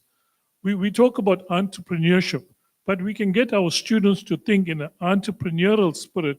When they go back into industry or into the communities, they can start making differences to the communities that they come from. It is not about the chalk and talk all the time. So I believe as academics, be it principals of schools, be it educators, we all need to be put together and highlight this. You know, numerous times we just come together and we talk, and there's no action. The time to do now, and let's move on. Thank you. Thank you. This slide, yes, yes, sir. Thank you. Thank you, Program Director, and thank you to the DG as well, all protocol observed. I'm Jonathan Naidoo, the CEO of the Durban Technology Hub, Trading a Smart Exchange. My passion is on innovation and entrepreneurship. We're 21 years in existence right now, and we know the story of entrepreneurship very well. And I think as a collective, we can make powerful impacts in the space. And the program director alluded as the opportunity of innovation and entrepreneurship. We have a model that can produce 4,000 startups per annum, creating 10,000 jobs. We are convinced we can scale it, but unfortunately, we don't have the right chemistry with the LED departments at local government. We need to pull that chemistry into place so that we all become aligned to make these models work out. The second point I wanted to make is the university qualifications. we have the opinion that every qualification must have a module on entrepreneurship. And part of that module on entrepreneurship is to create a sustainable business case. So that then allows the graduate to either offer his skills to the labor market or become an entrepreneur. And that's where we come in as the incubator, to incubate those business ideas to turn them into realities. So for the universities, we're saying we need a curriculum shift. The unfortunate thing is it takes too long for universities to transform their curriculum, and then technology overtakes them. So we have to be agile, and we're convinced with a partnership with the CETAs and the TVETs, we can make that transition very quickly if we get the partnership right. Then I pose a challenge to government. Government, we need teachers. We need doctors. They are qualified, they're waiting for employment. So we too will have to make a plan in terms of how we realign budgets, because the services are definitely needed. Thank you. Thank you. And then I have the last colleague. Thank you, DG. Good afternoon, Premier, MECs that are here, and all the executive members. I am Dr. Nandi Pakatla, and I'm heading the Department of Employment and Labor in the province. What has been mind-boggling me for quite some time now. In fact, it's one of the points that in the meetings that we've previously had, there was a point that was raised. And if you look at the maritime industry, it's one of the industries that is key, and it's one of our priority industries. There was a cry from one of the universities, and I think it was DUT, then to say that they are training all these students, in maritime, in the maritime field. But what happens? The jobs out there, they are there, ready, for them. But what is the hindrance between them and qualifying is the in-service, which is a requirement for them to get that certificate, and then they can be absorbed in the job market. And I think, according to me, that's a low-hanging fruit, especially if we're going, to gather our heads, decide or come up with a strategy. And I'm trying to think on the top of my head, within our own department, we had what we called labor activation program, which was not really yielding what we want it to achieve. Where we wanted, after the scale, the reskilling or the training of the learners, it placed them in the job markets. We are not doing well in that. Now in the process of reconfiguring and restructuring, ULEP, where we're saying that we're going to look, at governments. We give it to the governments. Governments, you give us the proposal, because our mission is one. We want to make sure that whoever is trained, whoever is absorbed in the program gets, to be employed in a job that will be sustainable. If not, we want them to be employed, to be entrepreneurs, so that they also assist in employing, other people. So I want us, those are the things that we can deliberate on, so that when we leave here, we are able to take it to our principals. Thank you very much. Thank you very much. Can I please request that that will be our last speaker or comment that we are taking, because for 2 days, it's a very interactive session. What I had is comments, what I have is commitments from all of us. And I think this, the composition of this council is so good and perfect, because we have members who want to contribute and have ideas from their spaces. And I hear also that we are beginning to shape how we want to look like at the end of our term as this council, as we want to be judged correctly by being pragmatic. We are a council, what I'm hearing, also a council that wants to bring practical solutions. And we are also wanting to be a council that is flexible and dealing with the issues at hand. Because the truth of the matter is that as I was sitting, there's an event I attended with Honorable Premier on Tuesday where the Dr. Lomo, Dr. Collins Lomo, who's the Chancellor of University of Zululand, was sharing with us how quick the world is changing. And what I'm hearing through these comments is that you want to move with the times. When Umhlaba Usubhekile want to go that side, the realities on the ground are going to inform the work of this council. And that is the change that we want to make. And that is what I'm hearing. The Secretariat is capturing all the inputs that the colleagues are making because it's going to shape the program of action. Thank you very much. Can I request Honorable Premier, we will give you will be the last to comment. Thank you. Thank you very much, DG and colleagues. I want to express my appreciation of the inputs that you are actually making.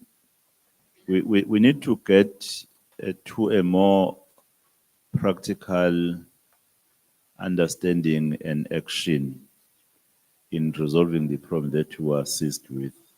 What you said, I really liked the point that you have made. That as government, we should be moving towards action which is effective and efficient in addressing the problem. And this should be about the people.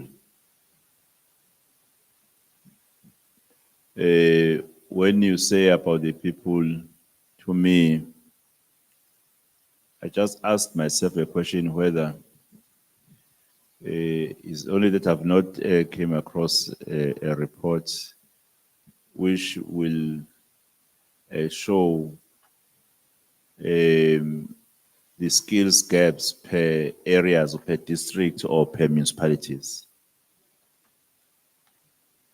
That will be a source of advice to municipalities that if you fund skills, because I'm not quite sure how many they fund, or if you collaborate rather for skills development.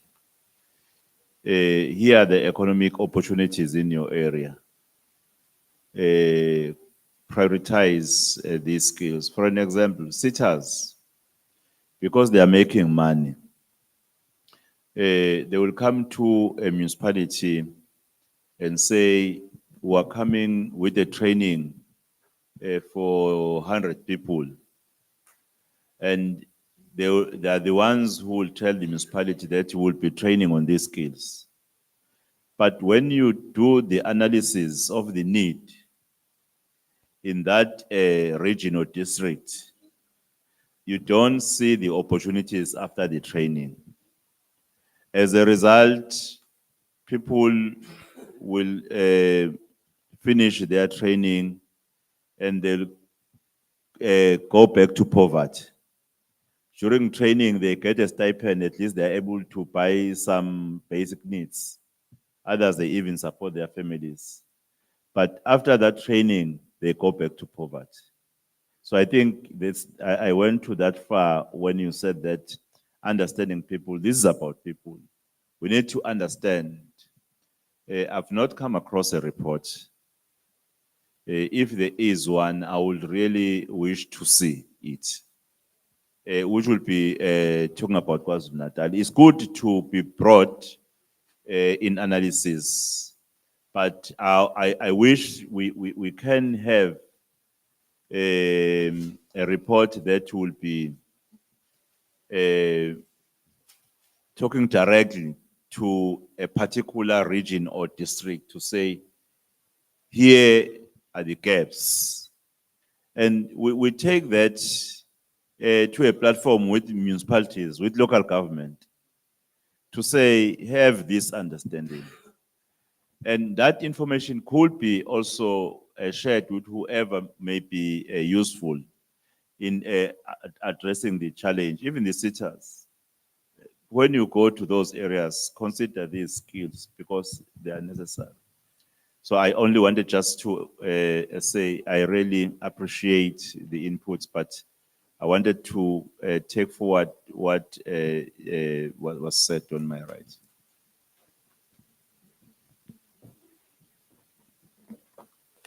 Thank you very much, Honorable Premier. We are making that a resolution and we will action ASAP. I saw Mr. Mtetwa nodding and Moses Kotane also will assist. Please allow me to invite the next speaker who will be taking us through the terms of reference of the KZN HRD Council, the implications for the members, which is going to be presented by Mr. F.M. Mtetwa, Acting Chief Director, Provincial Public Service Training Academy. Thank you. Thank you.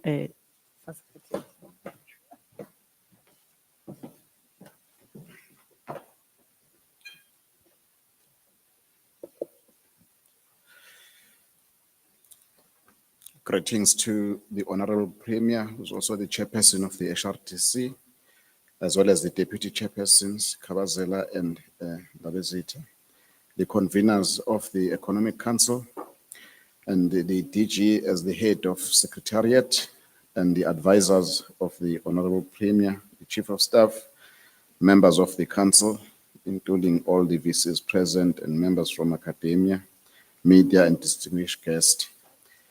The terms of reference were presented during the inaugural meeting, but there was a request for Secretariat to include inputs as directed by Honorable Premier and members who raised questions on the terms of reference. This is a guiding document which we're providing in a high-level overview based on the mandate, structure, and strategic role of the Council, and it is aligned with the national terms of reference of the HRT Council. It embraces the multi-stakeholder platform as an advisory platform that provides guidance, strategic guidance, coordination, oversight on all matters of human resource development in the province. It plays a critical role in aligning education, skills development, labor market needs to support the development of skilled and capable workforce.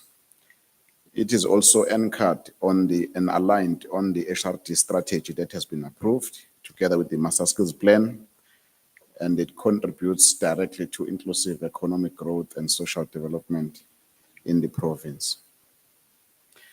The imperative of the human resource development as a strategic priority for government of Kwazulu Natal in advancing the economic growth, improving employability, and addressing persistent challenges of youth unemployment and skills mismatches. For the Council to achieve this, there's a need for coordinated and integrated approach across government, education, training institution, industry, and organized labor, as well as civil society. And it provides a central coordinating mechanism that enables alignment of priorities, strengthening collaboration, and ensures that skills development initiatives are responsive to evolving needs of the provincial economy, including avoiding issues of silo effect in reporting and implementation. The Master Skills Plan, together with the HRT strategy, underpins a set of strategic goals that the Council should focus on to strengthen the human resource development system, but also includes the foundational education outcomes, increasing employability amongst the NEET youth, and enhancing responsiveness of the PSET system, and strengthening leadership and governance within the capacity of the public sector. Furthermore, the strategy promotes the development of the skills required for just energy transition, supports research, innovation, encourages lifelong learning, and strengthens institutional capacity. This will be discussed further tomorrow, and the structuring of the committees that are aligned to these 8 strategic priorities. Then also since the province is unique in terms of its operation and challenges, it's aligned to the Provincial Growth and Development Plan. Also, the other sector councils that are instrumental to this council, such as Economic Council, which the DG has talked about, Social Development Council, Environmental Sustainability Council. These are all interrelated and they should be integrated in implementation of the provincial priorities because one affects the other. And the whole government and the whole society approach in ensuring human capital development is effectively embedded, as one member has echoed the issue of community involvement, since we also have a community education college that deals with the need in our province. And the legislative imperative that guides the implementation so that whatsoever is done, any accountability and money, funds spent are in line with government priorities and legislation. Also the National Development Plan so that we articulate to the national perspective, as well as the provincial plans that impacts on the functioning of the HRTC. So the policy foundation of the HRTC creates a credible and strategic governing structure that is capable of coherent and coordinated human resource intervention implementation. The core roles and function, which is even more important for members, especially those who are joining the council for the first time, is that the strategic role of the council is aimed at advancing the provincial human capital development agenda to advise government on policy and program priorities, including assisting in unblocking policy barriers, and provides oversight on implementation through M&E mechanisms. When the meeting sits, there should be that accountability on what has been done, what has not been done, and also to ensure partners are involved across the stakeholders that are represented by sectors, and also to guide the research agenda for evidence-based decision-making, policy and planning in operation. The council operates through a well-defined multi-tiered governance structure designed to ensure effective leadership, oversight and execution. The plenary where the council meets is a highest decision-making to advise government on a matter that would have been discussed through executive committee, spearheaded by the deputy chairpersons, as well as the standing committees that are spearheaded by champions, as well as the chairpersons of the standing committees on decisions and a follow-through process.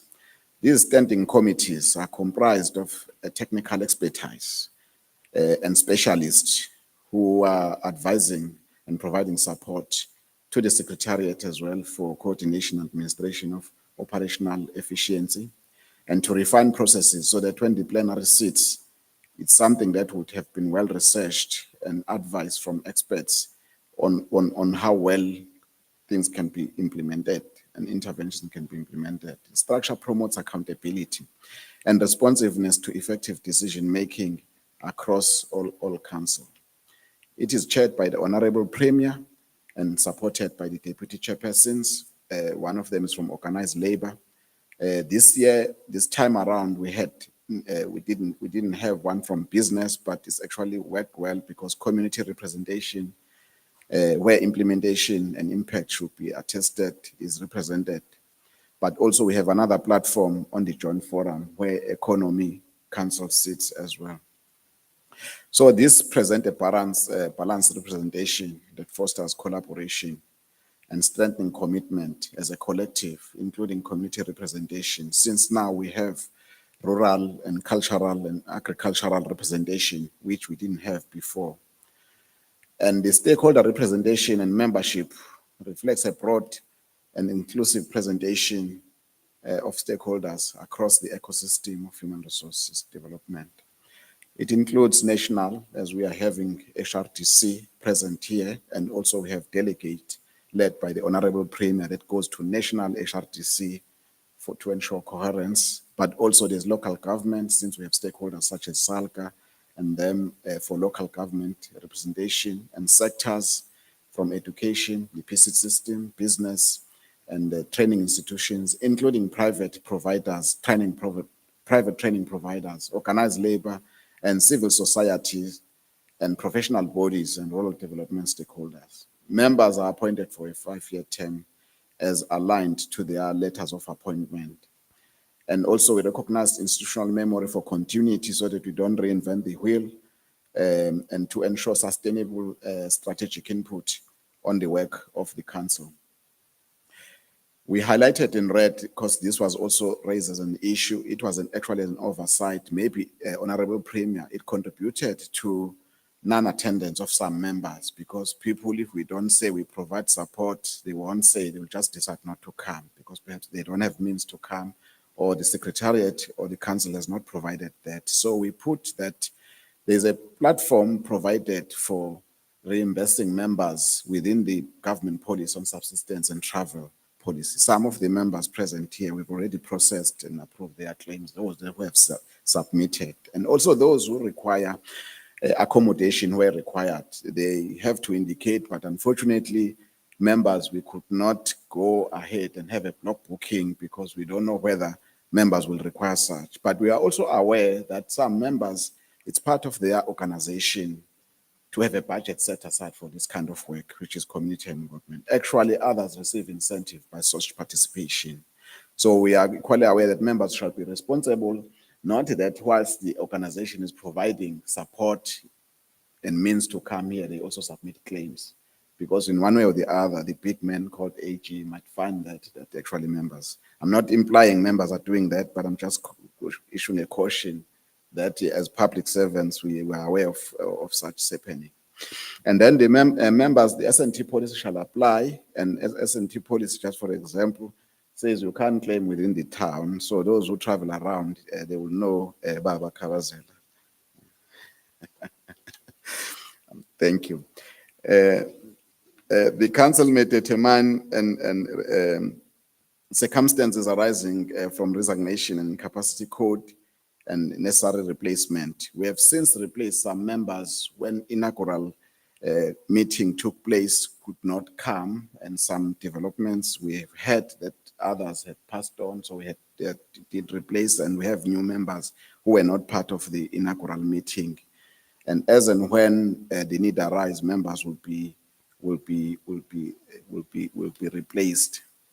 And the secretariat and operational support, it becomes a central role in making and supporting the effective functioning of the HRT Council, especially on the resolutions taken to be executed, working with technical and administrative support and standing committees, as well as logistical support to ensure that there's seamless functioning of the council, and including the coordination of stakeholder engagement and facilitation of meetings, and supporting monitoring and evaluation processes and reporting that is required in an integrated way to avoid silos, and preparing the situational analysis and progress reports required. Could it be executive council or national quarterly reports that are required? Through these functions, the Secretariat ensures that the council operates efficiently and that its decisions are effectively implemented and monitored. The operational framework of the council is designed to promote efficiency, accountability, and transparency, as members have been articulating the need of accountability more than coordination. The council convenes 3 ordinary meetings per annum, with additional meetings as required on an ad hoc basis, whilst committees, standing committees will meet quarterly because their work is more combining strategic and operations, and the decision-making processes are guided by quorum requirements because of the critical nature of advice given that should be consensus, and also the structured agenda setting and formal reporting mechanism. And the work of the council is that of a disciplined and result-oriented manner, where follow-ups are being done. The points raised by Honorable Premier is noted, especially with regards to academia, to ensure that they send representation should they not come. And some of them, not sure if UKZN also is come because follow-up was made with VC's office. But it's noted, The strategic value of and impact of the council is significant in enabling the coordinated and integrated response to the challenges that the council encounters, and the strengthening of the alignment between the skills supply and labor market enhances collaboration across sectors and supports the development of a skilled, capable workforce. Hence, we have a joint forum with the Economic Council. In so doing, the council contributes to improved service delivery, economic growth, and overall transformation of the provincial economy. The recommendations, Honorable Premier and members, is that the council note and approves these third-term terms of reference. This approval is at a level of the council. There's still a final approval by the Executive Council, where the members of the council, as well as the terms of reference, will be finally approved. And the strengthening collaboration and alignment and implementation of the province-wide strategy and the master skills plan to ensure that there's coherent, integrated, and results-driven approach towards building a skilled and capable workforce that supports inclusive economic growth and improved service delivery. Thank you very much, Program Director. Thank you to the Honorable Premier and members.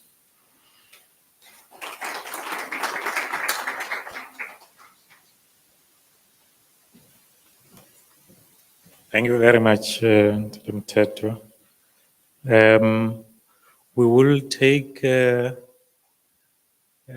comments. This is very important for us to understand our roles and equations in this regard. I do note that side.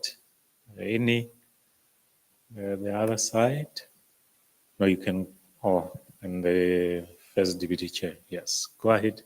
Okay, thank you very much. Yeah, my name is Lituma Basalitsi from IGMISA. Yes, my concern is we do acknowledge the fact that there's an effort to reimburse us to come for these meetings because we spend this money out of our own pockets. Oh, okay, sorry about that. Yes, thank you very much. Yeah, we are live in Facebook. Oh, okay. So that's why the request to stand. Okay. For those that are following. Yeah, we do acknowledge that there's an effort to reimburse us for the travels because we pay for them out of our pockets. But however, we see that the process is quite slow in the sense that, this is almost the third time we are coming and we spend our money from our own pockets and it takes time. We haven't even received them. So my plea is that if maybe it will be expedited so that it doesn't, I think that will assist. Thank you very much. Thank you. The First Deputy Chair. Concern about slowness. Okay, so that I can appear on TV as well. No, I think, Chair, it's important that, no, thanks for the presentation on the terms of reference. I think they are clear. But I think that red highlighted part, it's important that it's being highlighted because if my memory serves me well, it has never happened that all these years of the HRDC, that there is now a method of reimbursing, which I think it's a progressive and important step forward because you remember, maybe Chanika will remember, there was a professor, one engineer who used to travel from Johannesburg attending our meetings and will always complain that he leaves his business and everything and over and above that he still has to carry the flight traveling to Durban. So I think it's important, but I think it also important that we properly contextualize it because it's a new thing. We need to be explicit and share the policy so that it is clear as to really who gets reimbursed, maybe for what. So I think we'll have to share that policy for council members and members of the executive. But thank you very much, Chair. Thank you very much. Any other? Yeah, that side. Then we can call Begwa Mteto.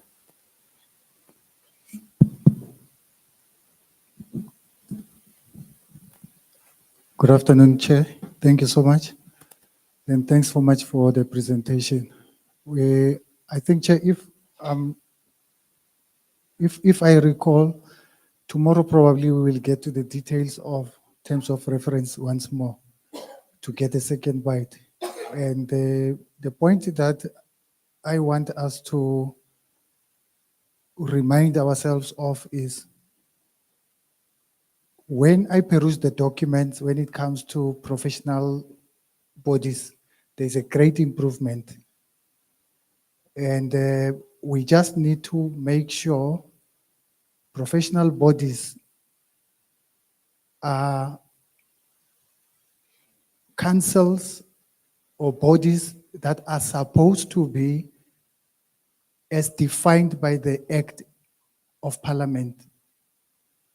And where we find a council, which is a professional body, sitting together with its institute, voluntary associations, we need to find a way of ensuring one professional body sits not together with its, because the VAs or the institutes, those are supposed to be providing what we call technical support with regards of some of the advancement where there's a need to do so, because that is to ensure the governance and the application of the law. Oh, okay. Noted. Any other? Prompted, we can come back. There are a few questions and other comments around the terms of reference. I think we should also note there is a request that we should then adopt these terms of reference as this sitting. The terms of reference should be agile enough as we continue, but we do need something, especially from also what the first deputy chair says. We need a guiding document that will help us. But you can come back then, Mr. Mteto. Thank you for the questions. They are noted and will be actioned accordingly, those recommendations. However, on the adoption, if the members can agree in principle and perhaps with condition that when the EXCO sits, the points that are being raised about the councils will be further discussed and also researched from the National Council on whether that is aligned with the National Council, because we can't do something different than what the National Council is doing. But the EXCO we will be looking at that. If the council approves this, then all the processes will ensue. Noting the comments made about the delays in processing those claims, but also to share the policy on what can be paid for and what cannot be covered. Also the representation of professional boards as a professional council as per the Act of Parliament, that is noted. Thank you so much. All right, let's give him another round of applause. Okay, we almost towards going towards the lunch. If I can get the other slides, IT. We've made very good progress, and like I said when we started, should not worry too much about time. And I think we are almost covered in terms of where we need to be in line with the program. We have now finished session 2, and we'll be going into session 3.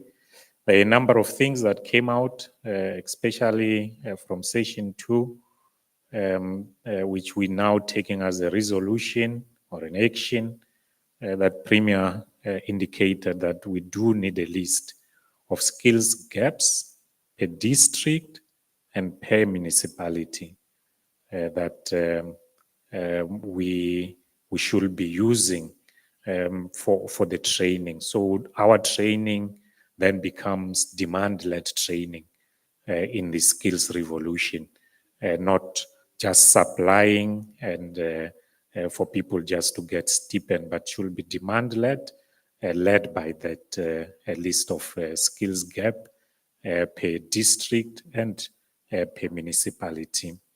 So in the next session, as we going to break now for lunch, we will still come back at 1:30. I think 30 minutes should be enough for us for the lunch. We are going to now get deeper in terms of our engagement. After lunch, there will be a survey that we need to complete, and we then will start to discuss some of the issues that we need to see going forward as we aim and towards 2030, towards the implementation of this strategy. So I have not forgotten those 2 important questions. As we come back, we will still get back to them. Remember that young lady that we saying, what is it, one most important thing? Mteto has already, Mkiza, I'm sorry, has already stated empowerment. So we'll also start to look at that. And we also said exactly where is the most important place that we need to look at and do something that will get us to where we want to be.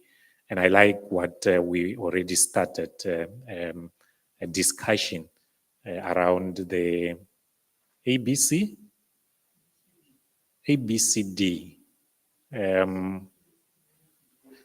Those are some of the things that we should be starting to look at. Issues on entrepreneurship and innovation. Those are things that when we come back from the session, we'll dive much deeper into those issues and start to discuss them in much detail.